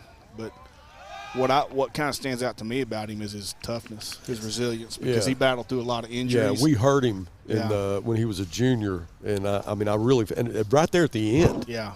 And then he had another injury when we played him last year. Yeah. And just watching him battle through it, and the way you want the mindset you want your quarterback to have, to be the toughness and the resiliency and just be on the field. He'd hang in there and take all those hits. Man. He did. He took some. He took some from us, but he also took some. From other teams watching when we're watching them against other teams' defenses and watching them on film, preparing for them. You watch him and he was a tough kid, outstanding player. 2 years ago when Jack Green had the interception, Esau hit him, and I think it was McCade, Moody. Boy, there's a shot in the left field. Jaden Weiler makes the catch, but it'll score a run. Tied it up. So, we are tied at 4. That was Weston Brashear crossing the plate. Now Dawson Holt, he's the leadoff hitter. Now batting for the Bulldogs, number 1, Dawson Holt. Got to be careful right here with Dawson now. Dawson can swing it.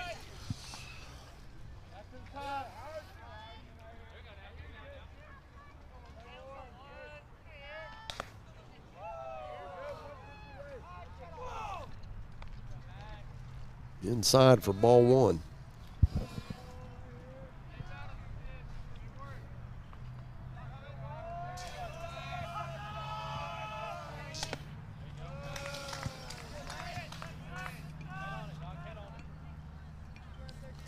We've got a ball game now. Getting our money's worth. You knew it was going to be like this. Yeah. These kids are going to compete. Yeah. It's a lot like the Southside rivalry. It doesn't matter, what you're playing for. Doesn't matter the standings.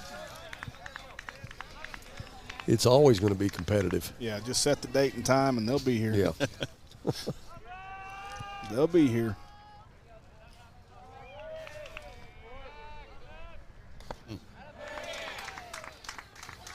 Two and two. Got under his hands there. That was a good He pitch. did, and just sitting here watching it, being technical about it. Dawson's pulling off of it a little bit, pulling his head out. Max is throwing it right there, right under his hands. And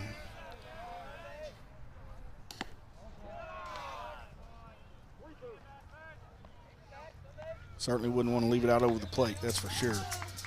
Miss on the black one way or the other, but don't leave it in the middle of the plate. Yeah, Doc had his first home run in Harrison Tuesday.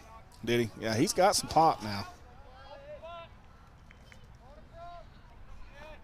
Did you go up to Harrison? Yes, I did. They fouled that one off. Still 3 and 2. That's a heck of a drive, isn't it? Yeah, especially in the middle. Yeah, Mountain Home, especially in the middle of the week. Absolutely. So, are y'all playing doubleheaders in conference? I was talking about. Yeah, we play doubleheaders. Yes. Okay. I thought you were, but I couldn't remember if you were doing a back-to-back home and home or if y'all were doing doubleheaders. There's no JV games. It kind of hurts our JV system, but yeah, that's the way it was for us when we were in the Central. Yeah. We didn't play doubleheaders, but we played like Monday, Thursday. Yeah. So you go Tuesday, Friday, home and home, stuff like Monday, that. Tuesday. Yeah. How do you like that? Well, no, they did a double round robin. Okay. You run through it and then run through it again. Gotcha. But either way, you're playing 2 conference games a week, and when you're going to, just like what you guys had to do with Mountain Home and Harrison, you're going to. Well, Austin will go to second. You're driving 2.5 hours in the middle of the week, and it's rough. Man, it's tough now. Spring sports, it's tough. Football's a little bit easier, because it's on Fridays. Right. Yeah. But the spring sports and basketball. I'll tell you what. Last year when we were in the Central in basketball, going to Bryant on Tuesday and then Cabot on Friday. That's tough. Yeah, it was tough.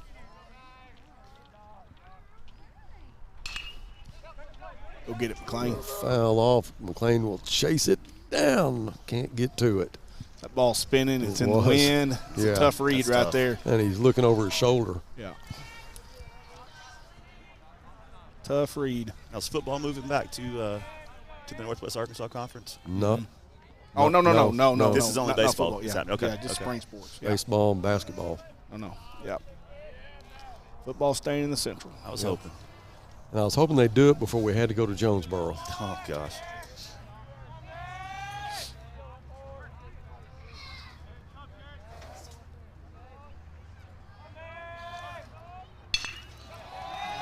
That's well hit. Is it going to be in the gap? Good play. Oh, what a play from Logan Matlock. That's as good as you'll see right there. He got that. Backhanded it on the run to end the inning. 4-4 is the score. Nephew right there. Heck yeah. Wow. What a play. That was a great play. He showed some wheels right there. He's got them. All right, we're going to take a break. Come back at the bottom of the 4th. Stay with us. 3.5 inning to play are in. Hi, this is Ricky Smith, head basketball coach for the Northside Lady Bears. I dial 782-8940. That's 782-8940. This is Northside head basketball coach Eric Burnett. I call 782-8940. That's 782-8940. What a great time of the year. It's also a great time to take advantage of York factory rebates on high-efficiency HVAC products. Give us a call at 782-8940. That's 782-8940. You're in business to do business, not paperwork. That's where the skills of Potts & Company certified public accountants can help you succeed. Trust the experienced professionals of Potts & Company for tax preparation, bookkeeping, and other business services. Using QuickBooks for your operations? They're QuickBooks experts. The Potts & Company team can help you establish, organize, and optimize your QuickBooks for utmost effectiveness. Visit pottscpa.com to learn more. Unbelievable job. 10 out of support. Northside Grizzly baseball. Football, basketball, baseball. Welcome back to Hunts Park, Grizzly Field. Now going out to bat, number 18. Score's tied Andrew 4-4. Taylor. Taylor, the center fielder, be at the plate. New pitcher, Hunter Houston. You'll remember him as the quarterback for the Bulldog football team. We talked about his toughness earlier. Great athlete.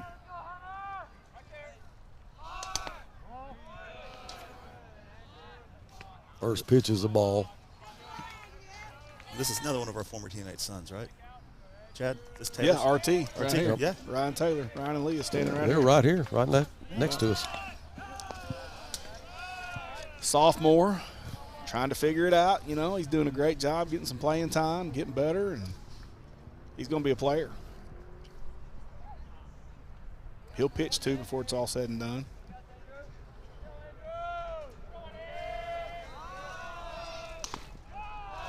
We were talking about that matchup a while ago, bragging rights, right, with Austin and Max. Absolutely. And I was going to tell the story about whenever I was playing at Arkansas Tech and we played West Ark in the fall, and RT was at West Ark. And it was the first time that we had competitively faced each other. He was pitching and I was hitting. And both of our dads were outside the fence. Standing together. Yeah, that's awesome. They were standing at the fence. And RT ran a fastball in on my hands, and I popped it up. And my dad yelled out, he said, "You got to live with it." Yeah. Everybody started laughing. But he and GT, Gary Taylor, RT's dad, they were standing up there together, razzing us.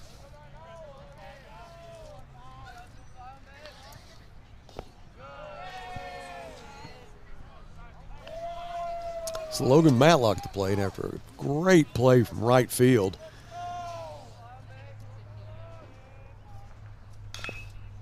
Good swing.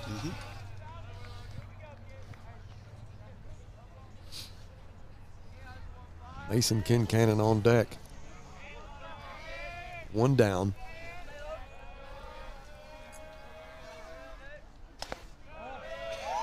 It's a little inside, 2-2.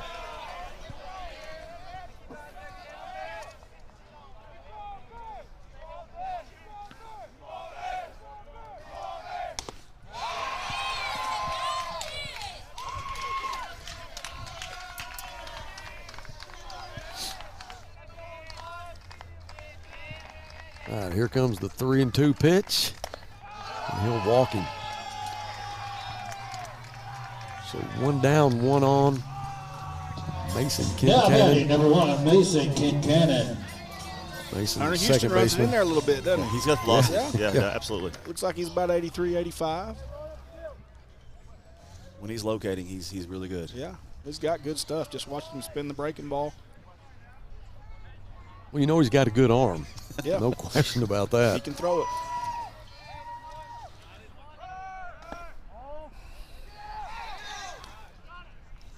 Matlock slides underneath Great jump the tag. by Logan right there. He got a great jump. Yeah, he stole that off the pitcher. Yeah. No slide step right there. He picked it up and sat it down.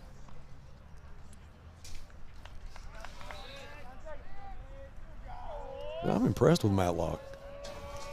Yeah, he's got some ability. He can run and got some arm strength on the mound and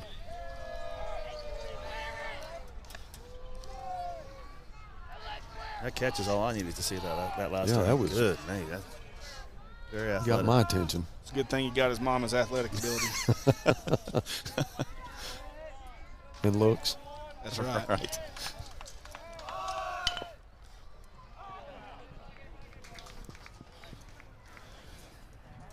Mason gets out of the box now. If he gets it down, He he's can going to go. put some pressure on you. I think that's the whole kicker, just controlling the barrel, getting the ball down.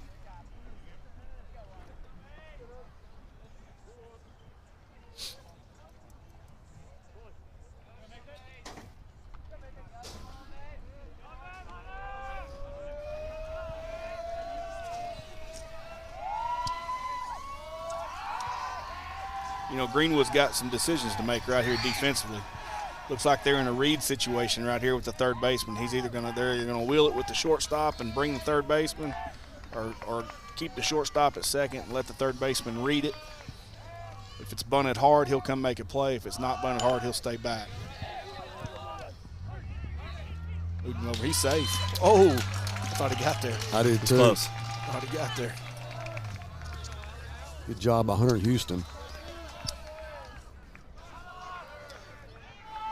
2 down for the Bears. And a runner at third, that's Logan Matlock. Jaden Weiler, our leadoff hitter. Batting number 7, Jaden Weiler. Outside, and that's going to be there will be got a play at the hop. plate. Got a candy hop. Oh, my goodness. That's just bad luck. Bad luck. That is. And we talked about that backstop, getting hops like that. So that'll, in the 4th inning, like to have got a run there. Coach Hankins is going to talk to the ump. Did you see that right? I think he made the right call. It happens. Yeah. Sam, we got to get some padding on that wall. You know the thing about it, there is padding. There is padding. Yeah, there is. You can see it. But it looked like it caught the corner of it right here. Yeah, it came back hard. Well, 4-4 is the score after 4. Stay with us. We'll be right back. Sawyer's is about more than sunrooms, patios, and home improvement. For over 30 years, we've been about people, about our community, about you. We make quality products affordable so you can focus on making memories with those who matter most. We bring our passion for great craftsmanship and take pride in the work we do so you can count on it lasting a lifetime. Give us a call today and see the difference we can make for you. Sabor Azteca is bringing authentic Mexican flavor to Fort Smith. Experience the taste of delicious homemade dishes made from scratch just for you. Enjoy your favorites with our delicious fajitas, tacos, and more, cooked by friendly people who make it authentic. Visit Sabor Azteca Mexican restaurant and taste it for yourself. Started on top of the fifth. Welcome back. Greenwood, number 4, Harrison Adams. Shortstop.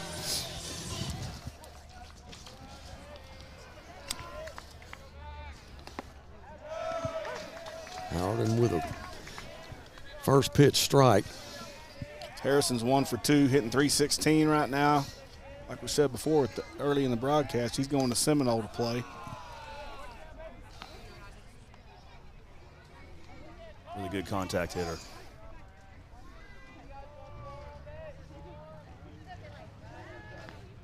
Flew out to center, got a base hit to right is what I've got on him first 2 at bats. So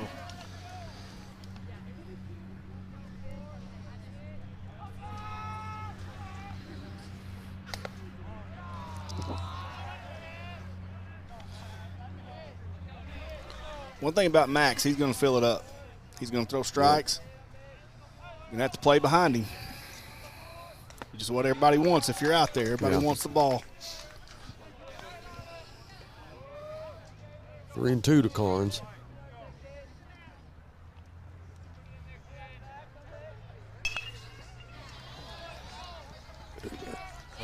Just overran it just a little bit. You know, on this turf, the ball takes a funny hop here and there. And I know sometimes it's hard to get used to, but you see a lot of turf fields now. You get a lot of wacky spins. You do. At the bat, number 3, Grant Carnes. So Adams safe at first. Grant Carnes, right fielder.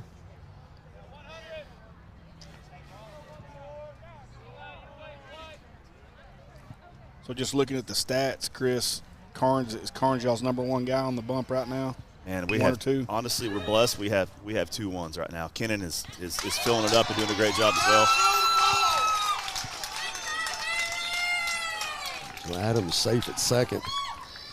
Carnes safe at first. 2 on with no outs.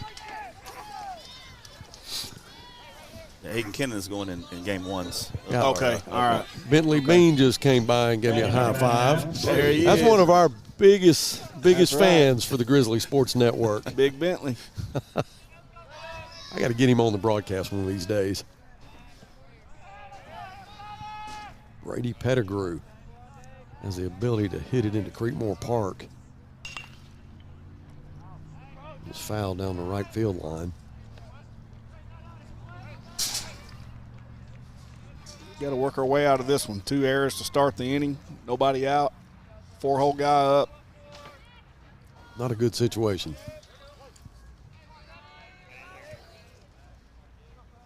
Got to make some plays right here. If you get him to ground the ball, you can get a double play on him, though. That's. So he's a typical 4-hole guy. He is, absolutely. Not the fastest guy. That's okay. Hey, that's okay, right? No. That's not what he gets paid to do. Yes, right. He hits it far and he can walk to second. There you go. He doesn't get paid to hit singles, does he? That's right. Although anybody would take one. Take a single right now, but.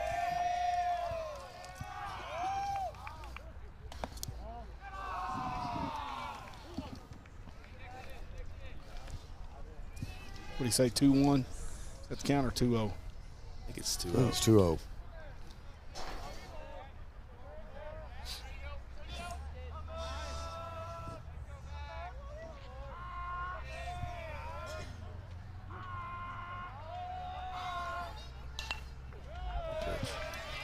It's 2 good pitches on the outer third of the plate from Max right there. 2-1 to Pettigrew. Runners at first and second. There is no outs. Howerton, I mean, he's been in worse situations than this. I remember when he came in against har-ber in a really bad situation and shut him down. Yeah, a lot of times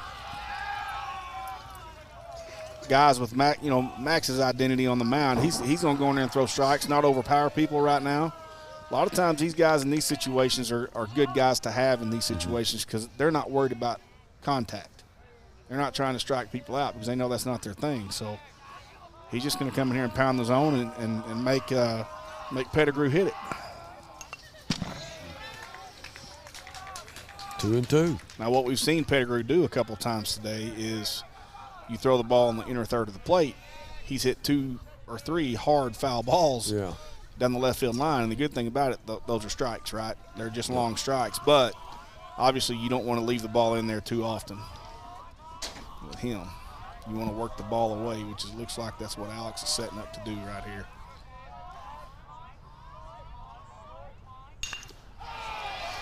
Matlock again. Good play. Logan again makes the play. Got him. Nope.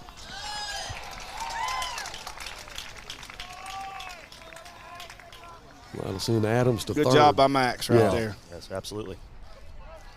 1 down. Karn still at first. If you're in our dugout, you're sitting there saying we ought to be in there swinging it right now. Yeah. 2 errors and a fly ball. So Max just needs to keep throwing it, keep dealing it, keep doing what he's doing. Kennan, the DH, at the plate with 1 down. Runners at the corner. Coach Brewer said that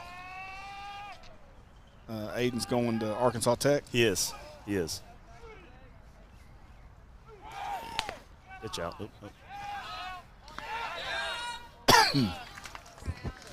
So is he a righty or a lefty on the bump? He's a righty. Great curveball, really good fastball.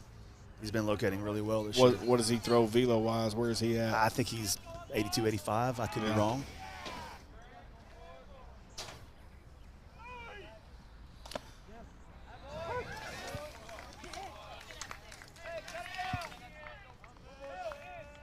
He keeps hitters off balance with this curveball. Does a really good job of it. It's good.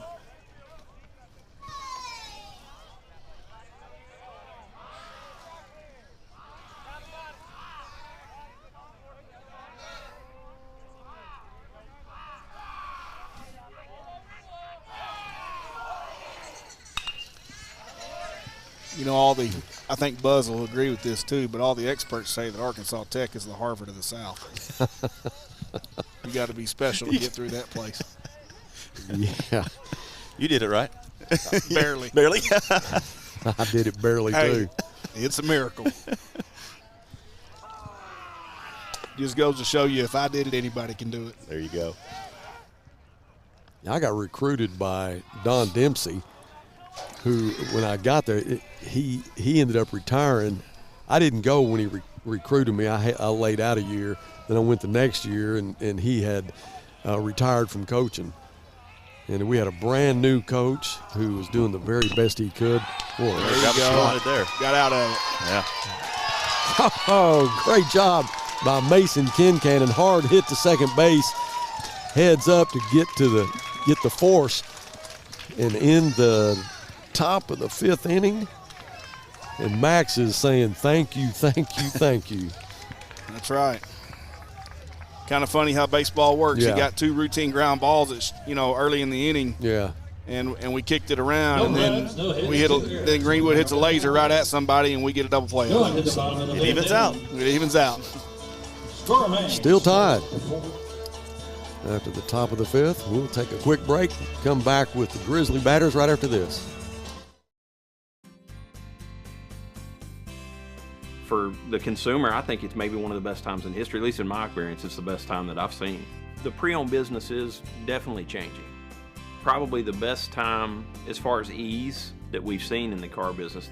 Transaction between the salesman and the customer is so much easier. The coolest thing about our pre-owned stores to me is hearing what they say about going there. Come see us at Clay Maxey Premium Pre-Owned in Fort Smith and in Tawnytown. Northside High School invites you to help pave the way in the Legacy Walk. All former or current students, players, friends, families, faculty, administration, community leaders, and businesses are invited to become a permanent part of its campus. Have your own personalization engraved on a 4x8 brick to be installed in front of the new arena.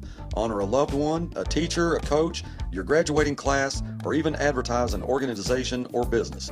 Support Northside and become a part of the campus for years to come. Stop by the Grizzly Gear Shop and order yours today.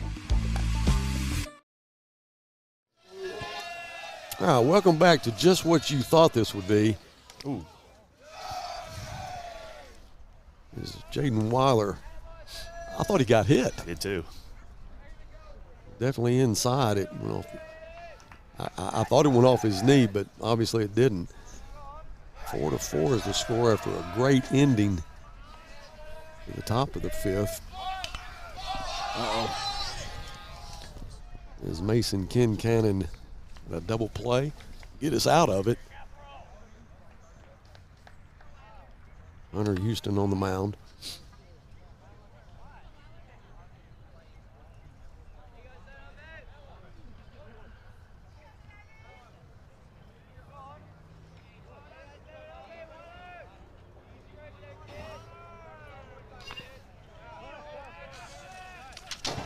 One and two.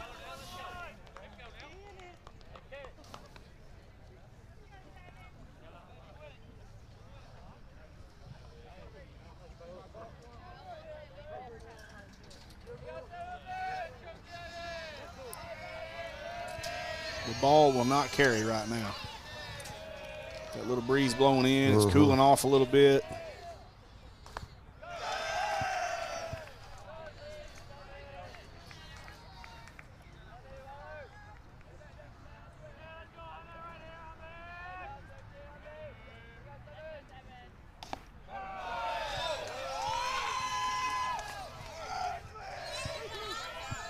Little up, little out. Maybe.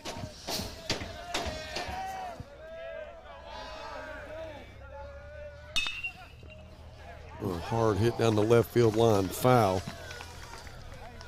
The Grizzlies had a big second inning with 4 runs, and well, you think you got things in hand when you play this Greenwood team, but man, they don't go away. They're not going away. Just hang in there. A fly down the left field line. It will be chased down for an out. That was Braden Skaggs. He can run. He closed the gap on that one. Or else he did. Can go. Yeah, definitely. Now up to bat, number 9, Kai Perkins. Perkins, the DH.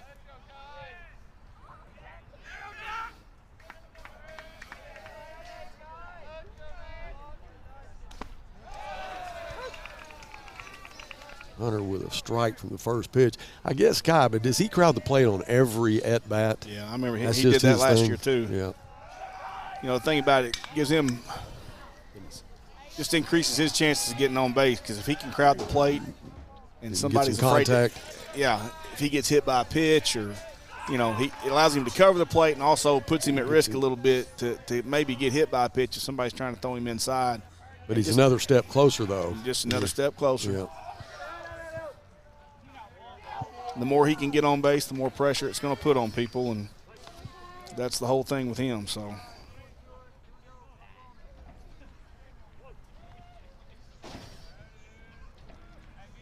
Chris, he's going to Missouri Southern to play football. Oh, nice. Defensive back for us. We had him for one season. We got him last spring. He played. This is his second year to play baseball. Wow. He moved here from Little Rock Parkview. Okay. And we had him for one football season, 2 baseball seasons, 1 football season, and he's a difference maker for us. He looks like an athlete, I'll tell you that. He's a player. Great kid. Will Rollins, 2 down. Always need to get us a 2-out rally started here.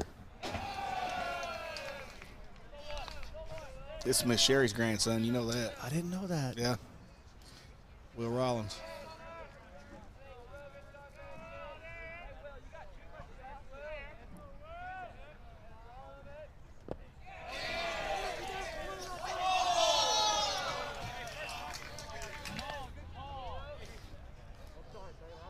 Might have got away with one right there, but we'll take it.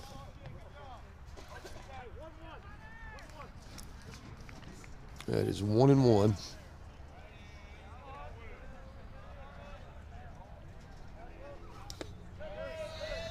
Good 0-2 pitch right there, or 1-1 pitch. Good 1-1 pitch. Shoe tops, that ball's not hittable.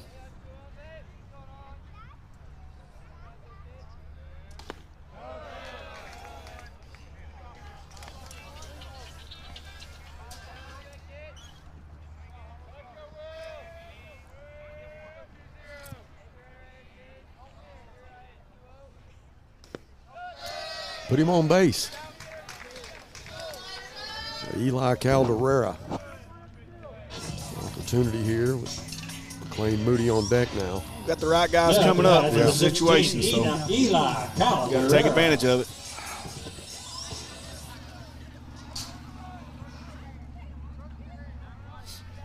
Eli put a good swing on his last at bat.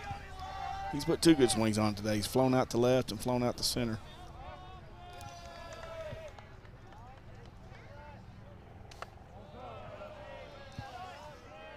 Got on with a walk, too, and he's had a couple of stolen bases. Mm-hmm.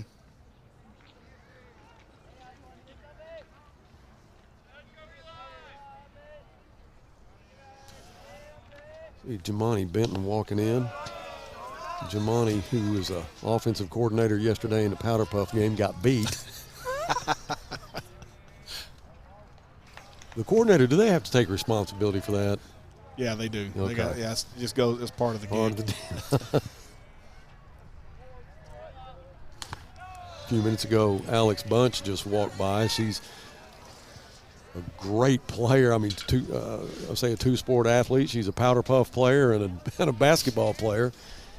She's going to be eligible next year. I know Ricky's glad to see that.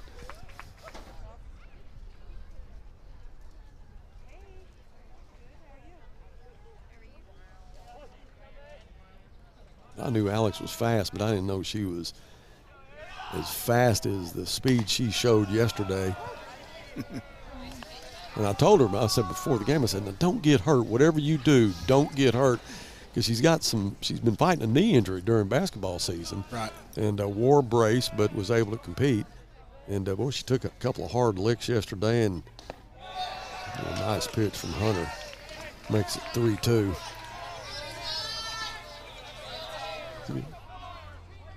And speaking of Alex, she just walked behind me. Heard me talking about her. There she is. Yeah. Will that get down? Oh, almost a collision there. Dawson Holt makes the play. And that will end the inning. So after 5, it is still 4-4. We're going to take a break and come back with the top of the 6 right after this.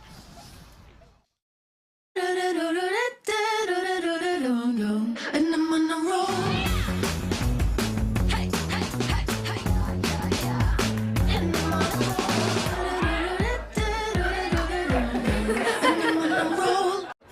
Hey, Chief, which weighs more, meatloaf or steak? Steak. Ham or turkey? Ham. Mac and cheese or cookies? Mac and cheese easily. Let's go weigh him and find out. Okay. Pound of carrot cake or a pound of ice cream? Nice try, rookie. I almost had you. Not even close.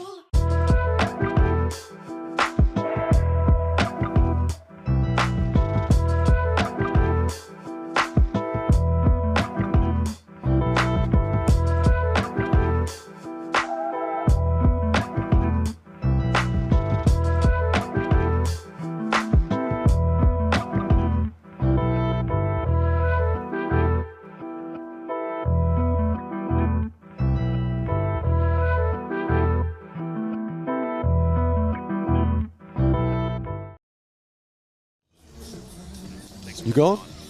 All right, thank you. Welcome back after 5. 4-4 is the score. What a pleasure it was to have Chris Bircher here and his son Austin playing for the Bulldogs. In the top of the 6th inning, batting for the Bulldogs, number 6, Braden Skaggs. Braden Skaggs up now. Well, what a great history you guys have. We do. You know, that's the great thing about school and athletics, right? Yeah. I mean, the relationships and Chris is a routine ground ball. Good play, Eli. Eli, I mean, Eli just fired that cannon. Cut it loose. Boy, Skaggs he did. can run, so he had to catch it and get it out. It was a great play. Caught it on the run, but, I mean, unloaded on the throw. That's what I was saying. You know, that's the great thing about it. And you experienced it too, school and athletics, just the lifelong relationships that you build with people. And you know, I mean, I'm sitting here today with, you know, two guys one of my best friends on this earth, and Ryan Taylor right here to my left, and Chris Bircher's here watching his son play, sitting on my right, and, you know, being able to talk about all these people and, you know, the relationships that you build with, you know, friends of friends, and, you know, even guys that play against each other, right? Yeah. I mean, you learn to respect them, and you form friendships and relationships that last forever. And, you know, you still see guys to this day, you know, you go to Christmas parties or you go to, you know, wherever, and you see guys that you played with or against. And, you know, that's the beautiful thing about athletics and what it offers you when it comes to the relationships that you build. And that's going to be a base hit. Just a soft fly into left field. Skaggs will be at first. That makes – he's 2 for 3 on the day. Check Bashir. that was Bashir. Bashir, yeah. Yep. 2 singles to left and a walk, or 2 for 2 on the day, excuse me. And it just keeps going. You know, Chris talked about his son playing against Max when they were young, and now playing against each other. Hey, I got Bentley, come here.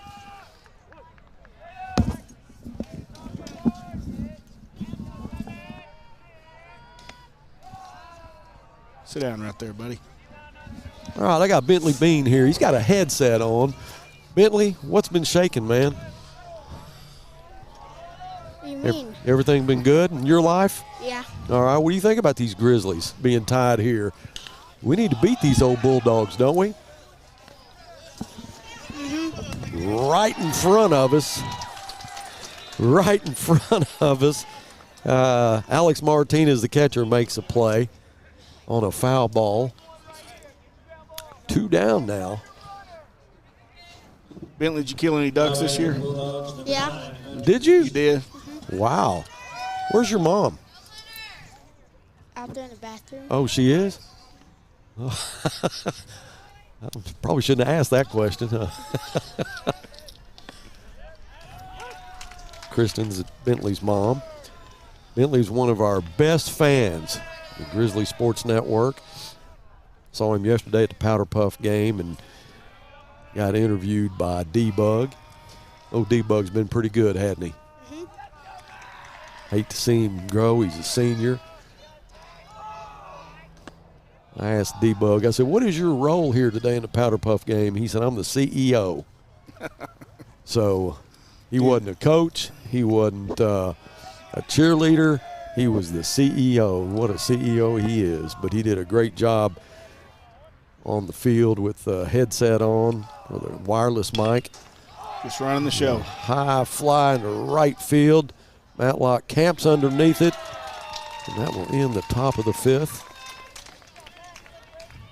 It's still 4-4. So we'll take a quick break and come back with the bottom No runs. of the sixth. I'm sorry, right after this. Going to the bottom of the sixth. Hi, this is Ricky Smith, head basketball coach for the Northside Lady Bears. I dial 782-8940. That's 782-8940. This is Northside head basketball coach Eric Burnett. I call 782-8940. That's 782-8940. What a great time of the year. It's also a great time to take advantage of York factory rebates on high-efficiency HVAC products. Give us a call at 782-8940. That's 782-8940. You're in business to do business, not paperwork. That's where the skills of Potts & Company certified public accountants can help you succeed. Trust the experienced professionals of Potts & Company for tax preparation, bookkeeping, and other business services. Using QuickBooks for your operations? They're QuickBooks experts. The Potts & Company team can help you establish, organize, and optimize your QuickBooks for utmost effectiveness. Visit pottscpa.com to learn more.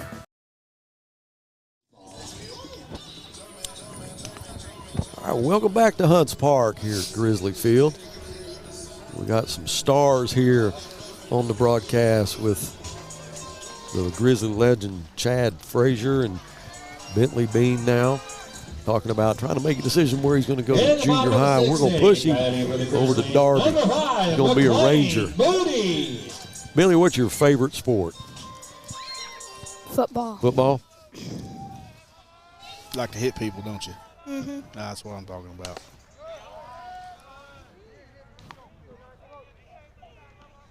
Well, we got pitcher against a pitcher here. McLean is playing first base today, but known for his pitching and the velocity that he has. He's a pretty good quarterback too, isn't he, Bentley? Mm-hmm. Looking forward to seeing him play this coming year. Takes a big swing at it, chops it down the left field line, foul.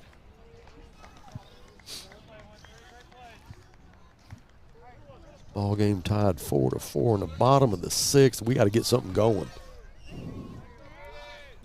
Good time to make something happen right now. 3-1. Play for one run right here. You get a guy on, let's play some high percentage baseball, move some runners. We've done a pretty good job of that today with the short game. Score one and go out and hold them and go to the house. We'll win. McLean was on his way to first base, thought he had walked him.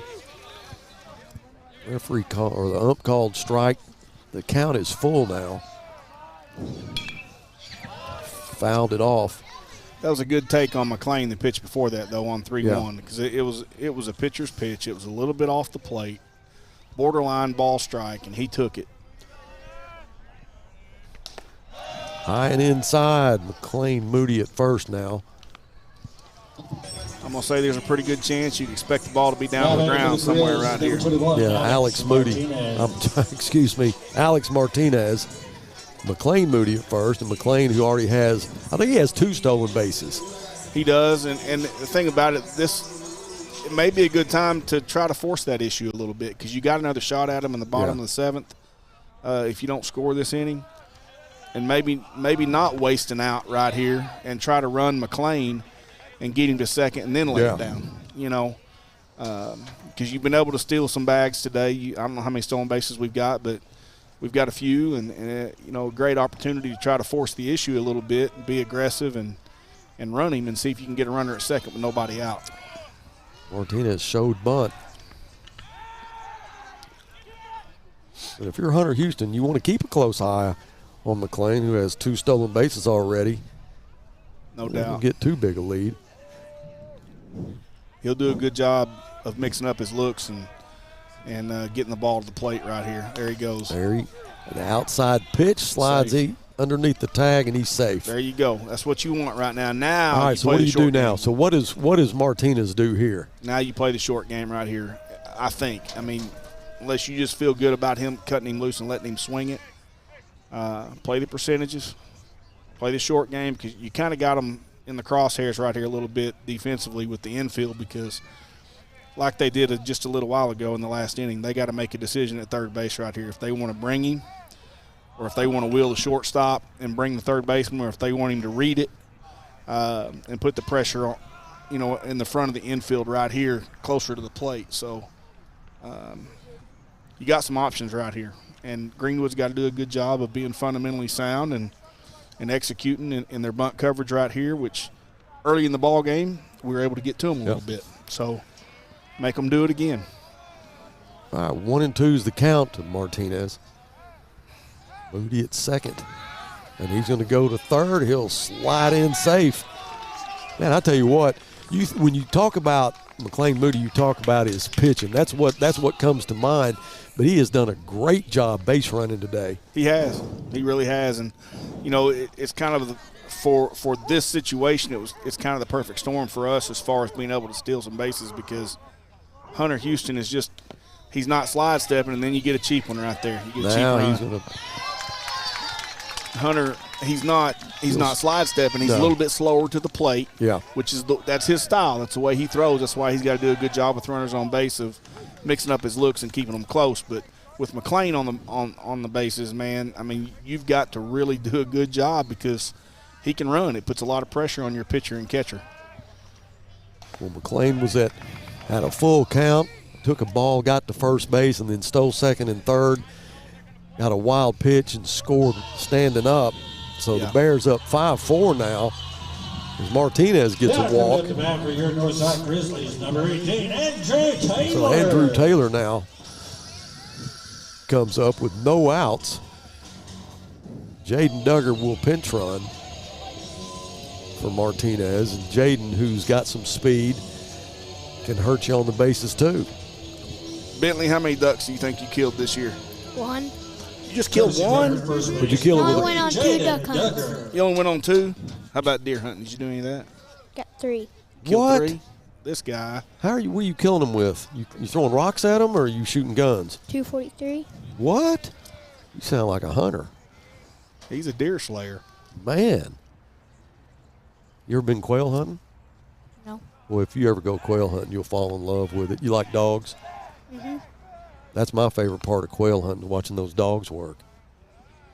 I have a son that can shoot really, really well, and I figured out early in his life that I wasn't going to get very many shots at birds, so I'm just going to work the dogs for him. You're going to work the dogs and let him pull the trigger. Yeah, he can sure pull the trigger.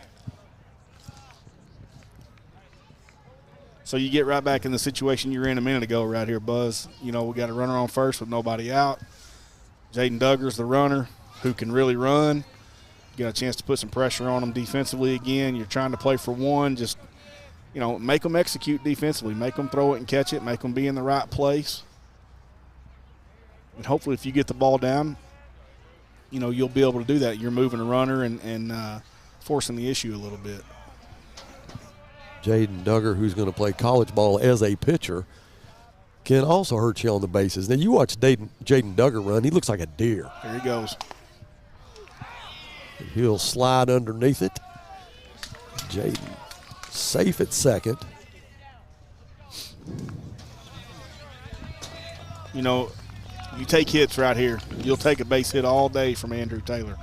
You'll take it all day. But the biggest thing that you want right here is to get this runner to third base. You want to put the ball in play and get him to third base. And you can see he's shortened up right here.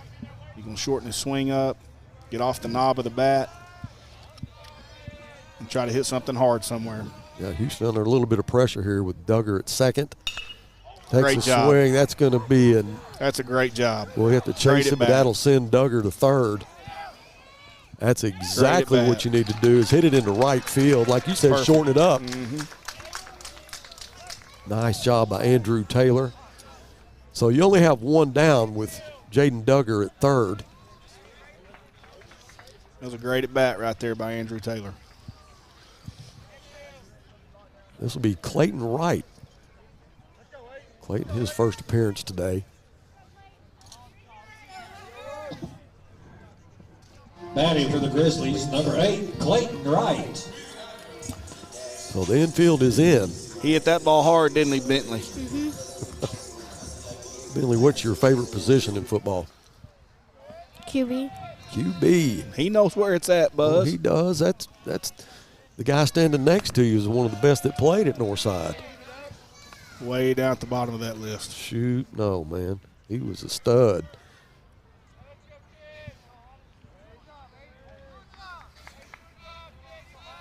One and 0 to Clayton.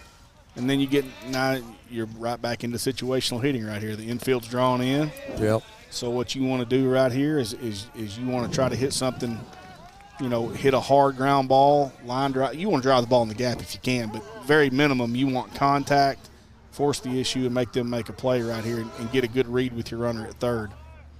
3-0. If you're the runner at third base right here with the infield drawn in, you want to see the ball in the outfield before you go. If they field it clean with them drawn in, you really don't have much of a shot to get there unless you go on contact. But even then, it's going to be you're cutting it. You're really risking it, wasting an out at the plate. But there's a strike there, 3-1 now. You really want to see the ball in the outfield before you break to the plate.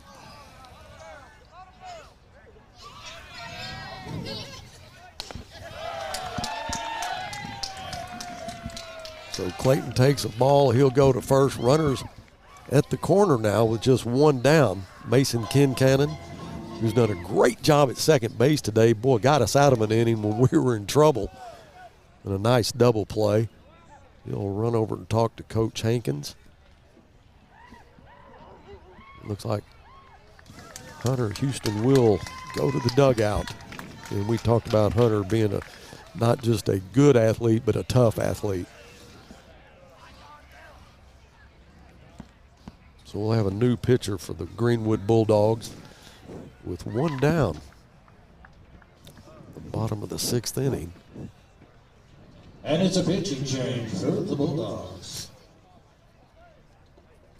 So you going to play QB? I'm going to try. All right. We'll be looking for you when you get to Northside. How old are you? 11. 11.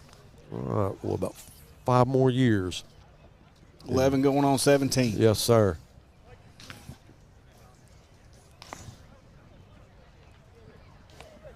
Coming on the pitch for the Bulldogs. You got a dog, Bentley? Got 3. What kind of dogs are they? 2 chocolate labs and 1 blue heeler. Oh, blue heeler. That hunting dog. You working those labs? No, one. Duck hunting? One's gunshot and one has a torn ACL. Billy, you running at first. And he's like a veteran of this. Yeah. He's informative, isn't he? Sure is. Oh, I need to get you out quail hunting sometime. Man, I like to hunt those German short hair dogs, and they have such a great disposition. And I made the mistake of making a couple of them pets, and they wouldn't work in the field. But I had one of the best-looking male pointers, big lemon-headed dog, and I could not wait to get him out in the field. And that dog, you pull a gun out and he'd run. I don't blame him. Kind of gun shy myself. You know what I mean, Bentley?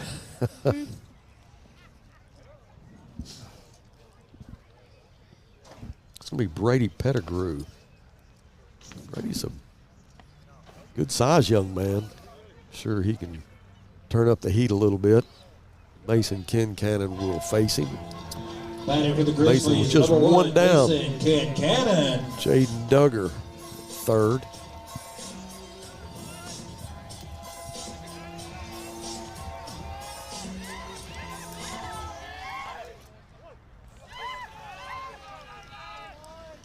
Matlock at first. Logan's at first. Yeah. I'm expecting him to be able to run at some point. That's trouble. That is trouble. And that is a fair ball. So Duggar will score. Matlock round second, goes to third. Kincannon at second. Double down the line. Skaggs almost got to it. That would have been a fantastic play had he made it, but just couldn't quite get to it. Now coming at the bat, number 7, Jaden Weiler. So Weiler will be at the plate, still just one down. Bears up now 6-4. Can you run like these guys, Bentley? You got some speed about you? Can you run? Bentley can smoke them. That's what I'm talking about. Well, hit into the gap. Good swing Right by field. Weiler. Matlock scores. Weiler with a well-hit ball into right field. He's at first. Kincannon at third. Matlock scores. Bears up 7-4. Just one down. Well, the second inning and the sixth inning have been big for the Grizzlies. Number 9, Kai Perkins. DH Kai Perkins at the plate. Well, you go back and look at the beginning of this inning, Buzz, and this thing all started with two walks, 2 consecutive walks to start the inning. That was and McLean Moody. When Moody lead off? Moody was lead off, yeah. He led it off, and then Alex Martinez walked. And then you got the sac fly from Andrew Taylor to right field, which was a great at bat. Yeah, it was. He hit it in the perfect place, like Absolutely. you said, shorten it up. Yeah.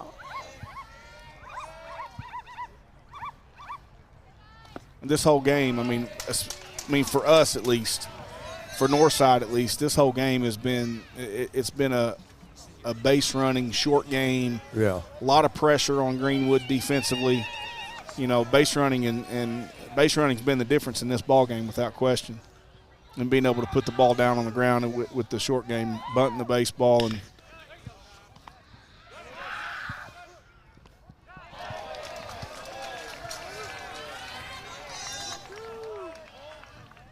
nice play from third base, Western Pashear. Had to keep Kincannon honest, and knowing that you're a lot of speed going to first base with Kai Perkins. Now Will Rollins comes up. Yeah, and it was a great pick by Hunter Houston. Yeah, on the short hop from Pashear. You can't devalue the glove work defensively for anybody at any time. Yeah, Pettigrew with a nice snag there from the mound. Basically walked it to first, so that'll in the bottom of the sixth. Bears get 3. Makes it 7-4. Down base going to the 7th inning. With the So score, one more Northside defensive stand 7, here. We Greenwood 4. can get to the house with a win over Greenwood, but you got to get defense right here. Yeah, it goes back to like we were saying a minute ago. You got a couple leadoff walks to start the inning, and you approach the inning with the intent of playing for 1, and you got 3. Yeah. You know, so here you are, and now you just got to, hold them right here and keep it to 2 runs or less and go to the house. But there's a lot of, and you're seeing this today, there's a lot of different ways to win baseball games. You can put a dominant guy on the mound and completely shut people down, keep it low scoring, 2-0, 2-1, 1-0 type ball game. You know, you can win shootouts where both teams are just, hitting balls in the gap, or you can do what's happening right here today. Both teams are approaching a little bit with the short game and putting the ball on the ground and bunting, especially us. Our approach today is to use our speed and put pressure on them defensively, and that's what we've done, and it's been a good game plan.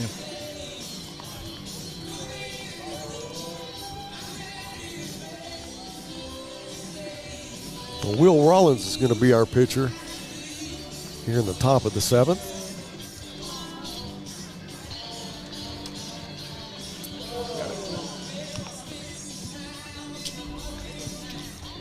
No, we certainly expect Will Rollins to come in and throw strikes and get in and out of the inning. I think he'll throw strikes, don't you, Bentley? I bet he does. Doesn't have a ton of innings this year, but he's certainly a guy that they're counting on to come in situations like this. And eat up some innings and throw outs. So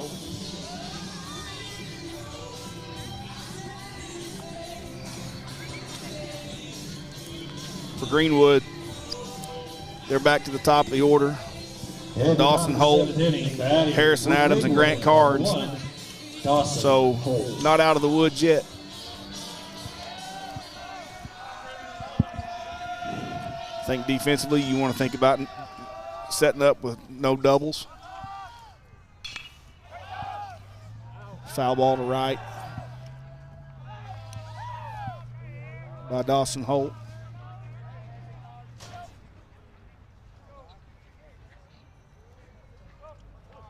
Strike one's always good to start off an inning when you got a 3-run lead. Fastball in the outer third, strike 2, fouled off. One thing Dawson Holt's going to do, he's going to battle in the box. He's going to compete. Not an easy out here for Will.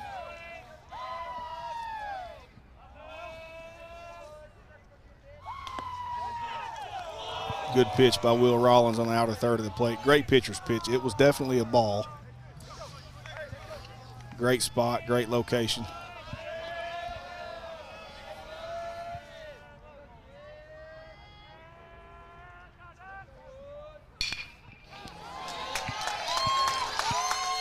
Fastball down the middle, base hit to left by Dawson Holt to start the inning.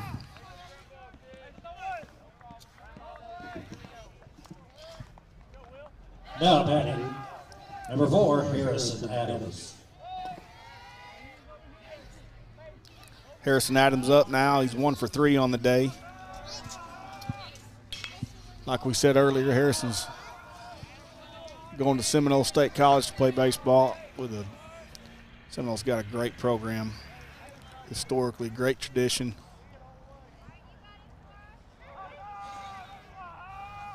You'll go over there and have a chance to develop, get better, move on to a 4-year school. 2 hitters in a row that Will Rollins has started off 0-2.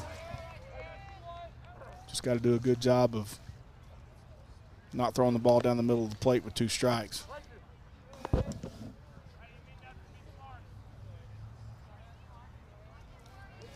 Dawson Holt got a base hit to left, Buzz, while you were gone. And Dawson, their leadoff hitter. Yeah, they're at the top of the order right now, so we're not out of the woods by any means. And Will Rollins on the mound. Harrison Adams, the shortstop, 1-1.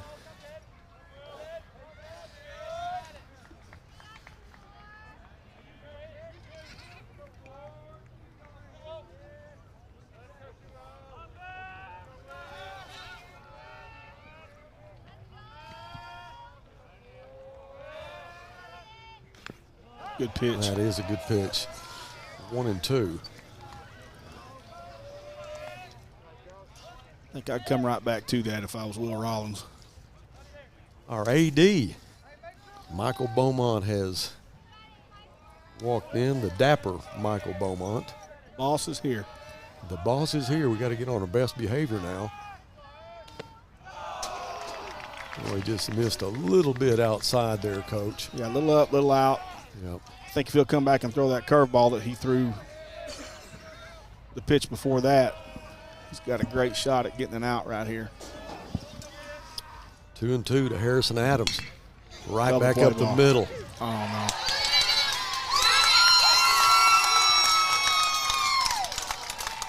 It was a hard hit ball. Just couldn't get a handle on it, so we'll have runners at first and second.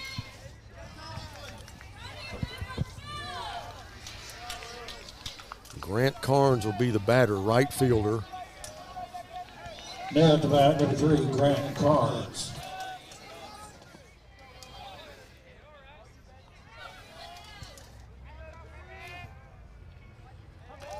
Bentley, we got to hang on here.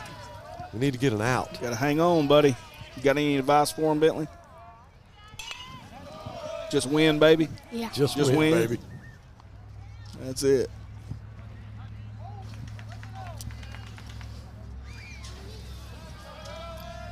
Carnes fouled the first pitch off, 0-1. That's our third error on the day defensively, but luckily the first two didn't hurt us. They didn't get anything out of them. Just got to hope that's the case right here. Got him caught right here, getting out. Execute the rundown. There you go. What a play. McLean Moody fires it from first base. So we get the out at third, one down. It's a big out right there.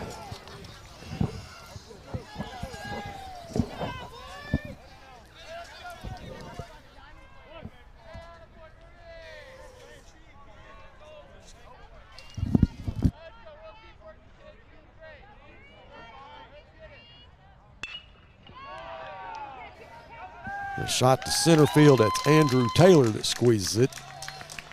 That is Lucas Calderera at third base. What a great play he made. So two down now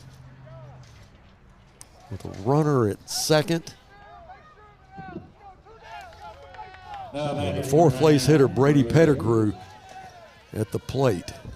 The guy's a difference maker for sure. Yeah, always hold your breath when he's at bat. You can breathe just a little bit easy right here because he can't hit a 3-run home run, so that's good. You know, you got a 3-run lead, you got the 4-hole guy at the plate, so you want to settle in. You don't. A walk doesn't kill you, but it does bring the tying run to the plate. Yeah. It doesn't kill you because now you got the force at any bag, but you really want to go after him right here. You don't want to put the tying run. You don't want to bring the tying run to the plate with 2 outs. There's into center field. Andrew Taylor has a beat on it, and that is the ball game. Great job for Will Rollins to come in and close this one out. But McLean Moody and Lucas Calderera, coach, that was pretty. That was absolutely that was was good. That's the way you close it out right there. You know, did a good job defensively today. Had a couple errors, but they didn't cost us. And great job running the bases and forcing the short game a little bit offensively. And you know, trying to play to your strength a little bit with the lineup that Coach Hankins and the staff put out there today with a bunch of guys that can run. You know, you could tell that the speed was the issue today. Yeah, so speed was definitely the issue. Good defense for our pitchers. So it's good to see us back him up a little bit. Max did a good job coming in, but it was fun to see get a win against a team like this. I mean, they're a good team. They're 6-0 in the conference, and their non-conference schedule has been really strong. It has. They played, like I said a while ago, they played Owasso, Oklahoma. They played Har-ber. They played us and Southside. They played both the Rogers schools. I mean, so that, you know, they're not shying away from competition, and it's going to make them better before it's all said and done. And Greenwood's definitely a team that's going to be in the 5A state tournament, competing for the state championship, and they've got some quality arms. They threw some quality arms at us today, and you know, so it was a good win for us, and you know, I'm sure Greenwood will go back and try to get better and improve on their mistakes. But yeah, it was a good ball game, good win for Northside today. Bentley, are you satisfied with it? Mm-hmm. Well, it's good to have you on the broadcast. So let's do it again sometime. Let's do it in football. All right. All right. That's Bentley Bean. We're going to take a real quick break, and we're going to come back, and we're probably going to have an interview with Coach Hankins, so stay with us.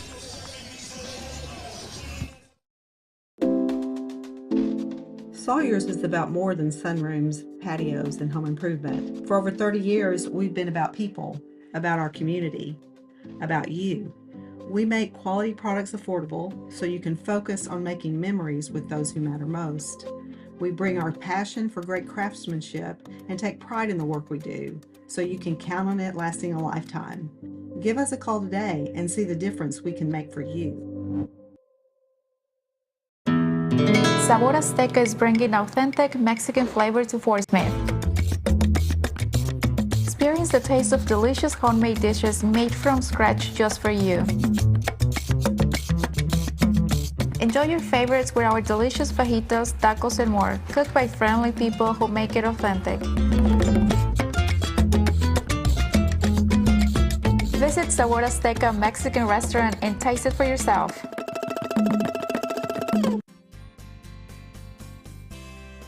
for the consumer, I think it's maybe one of the best times in history. At least in my experience, it's the best time that I've seen. The pre-owned business is definitely changing. Probably the best time as far as ease that we've seen in the car business. Transaction between the salesman and the customer is so much easier. The coolest thing about our pre-owned stores to me is hearing what they say about going there. Come see us at Clay Maxey Premium Pre-Owned in Fort Smith and in Tawnytown. All right, welcome back to Hunts Park, Grizzly Field. The Bears get a great win, 7-4 against the Greenwood Bulldogs. Talked about Alex Bunch a lot. I got to watch her play a different sport yesterday. I call her a two-sport athlete now. Basketball player and now a Powder Bluff football player. Alex, I'd have bet money that the red team would have won yesterday with the amount of knowing all the coaches and the different players. But we lost. We lost. Why did we lose? Well,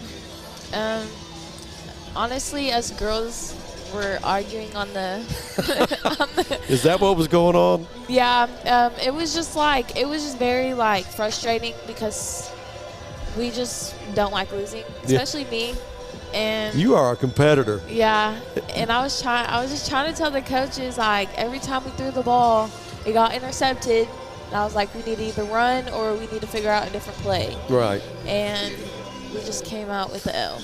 Well, I was paying close attention to the girls and the guys, the cheerleaders and the coaches. Oh, the cheerleaders were. Cheerleaders. But, and there was a lot of fun going out there. But you're serious. You had a game face on.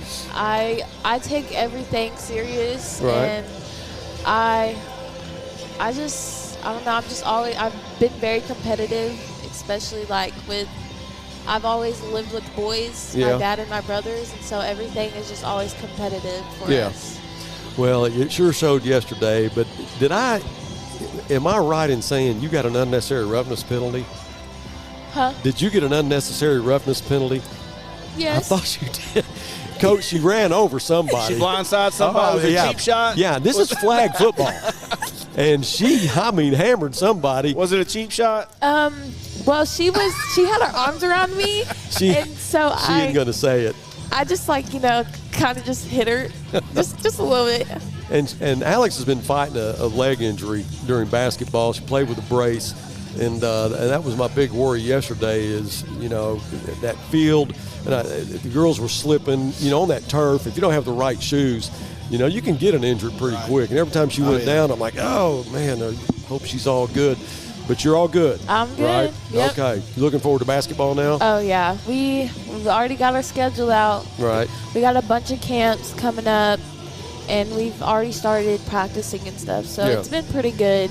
I'm excited for my senior year. Well, I'm looking forward to your senior year. So we're going to take a break, and I think Coach Hankins will be here shortly. But this is Alex Bunch. Watch her next year. She's going to be a great basketball player for Ricky, and we're looking forward to her doing big things. It's going to be her senior year. I don't know if she'll play in the Powder Puff game next year. I bet she does. Oh, I'm most definitely coming back. Look forward to that. Have you seen the replay of it yet? On the Grizzly Sports Network? Yep, I've seen it. It is pretty fun. Coach Frazier's going to watch it this weekend. I am. Man, it was a lot of fun to do. Yeah, just be aware. My face was just. You tear them up? Oh, she was serious. All right, we're going to take a break, and we'll come back hopefully with Coach Hankins. Stay with us. Northside High School invites you to help pave the way in the Legacy Walk. All former or current students, players, friends, families, faculty, administration, community leaders, and businesses are invited to become a permanent part of its campus. Have your own personalization engraved on a 4x8 brick to be installed in front of the new arena. Honor a loved one, a teacher, a coach, your graduating class, or even advertise an organization or business. Support Northside and become a part of the campus for years to come. Stop by the Grizzly Gear Shop and order yours today. And I'm on a roll.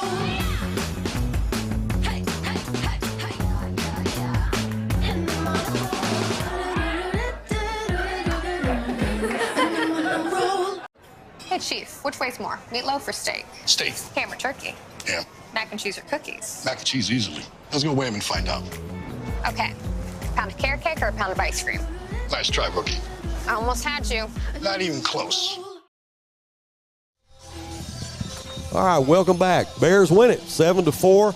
Had a big second inning and then a big sixth inning. Got Coach Hankins with us now. Coach, congratulations on the win. Oh, thank you. That was a good one. Finally to get in the right column. So it was good for the boys to feel some success. Yeah. You know, kind of a little different look, you know, with your pitchers and having to play a little bit different style of baseball. Don't get ahead of yourself. Don't try to overpower anybody. Get some good defense, great base running, and things seem to work. Yeah, man, it's kind of been our MO. I mean, we have to play that way. You know, we got a couple guys that can pull it out of the park, but more times than not, that's not going to happen. Right. So the biggest thing is just put it in play and take what the game gives us. And tonight we were able to bunt it around, get some guys moving, and you know, and our speed's there. Yeah. I mean, so if we put it on the ground, we got a chance. So I was real happy for the guys, and they did a great job. Yeah, a lot of strategy involved in this game. Great coaching, by the way, and I just want to tell you that, you know, this is a team, whether it's Greenwood or Southside. Speaking of Southside, we have them twice next week. Yes, sir. But playing a team like this, these kids know each other.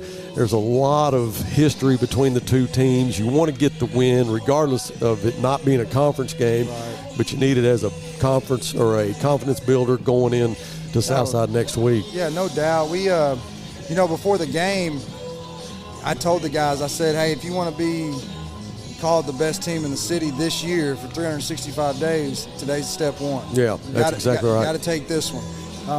You know, and another thing is, too, in my 4 years here, that's the first time we've played them. Is that right? Yeah, we didn't play them.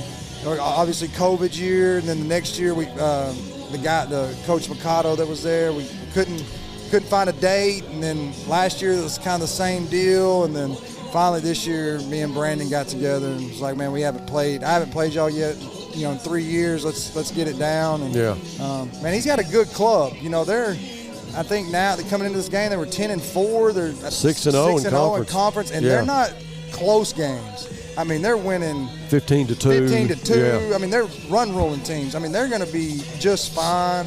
I was real thrilled with our pitchers tonight. You know, we kind of pulled a play out of Conway's playbook. You know, going to 3 different pitchers. You know, is what we had to do. We were short on arms. This week was kind of a crazy week. You know, with 2 conference games, the rain, and then, you know, 2 conference games that we didn't play very well in, and had to burn more arms than we wanted. So we came into this and was like, we got to piece it together. And Maddox did a great job for 3 innings, and then what a great double play! Oh yeah. That was huge. Yeah, it was. And then you know, Howerton came in, did a great job, and then Will slammed the door. You know, a couple good plays. You know, what about Matlock's play out there, right? That one, Mason's double play, and I think Moody probably.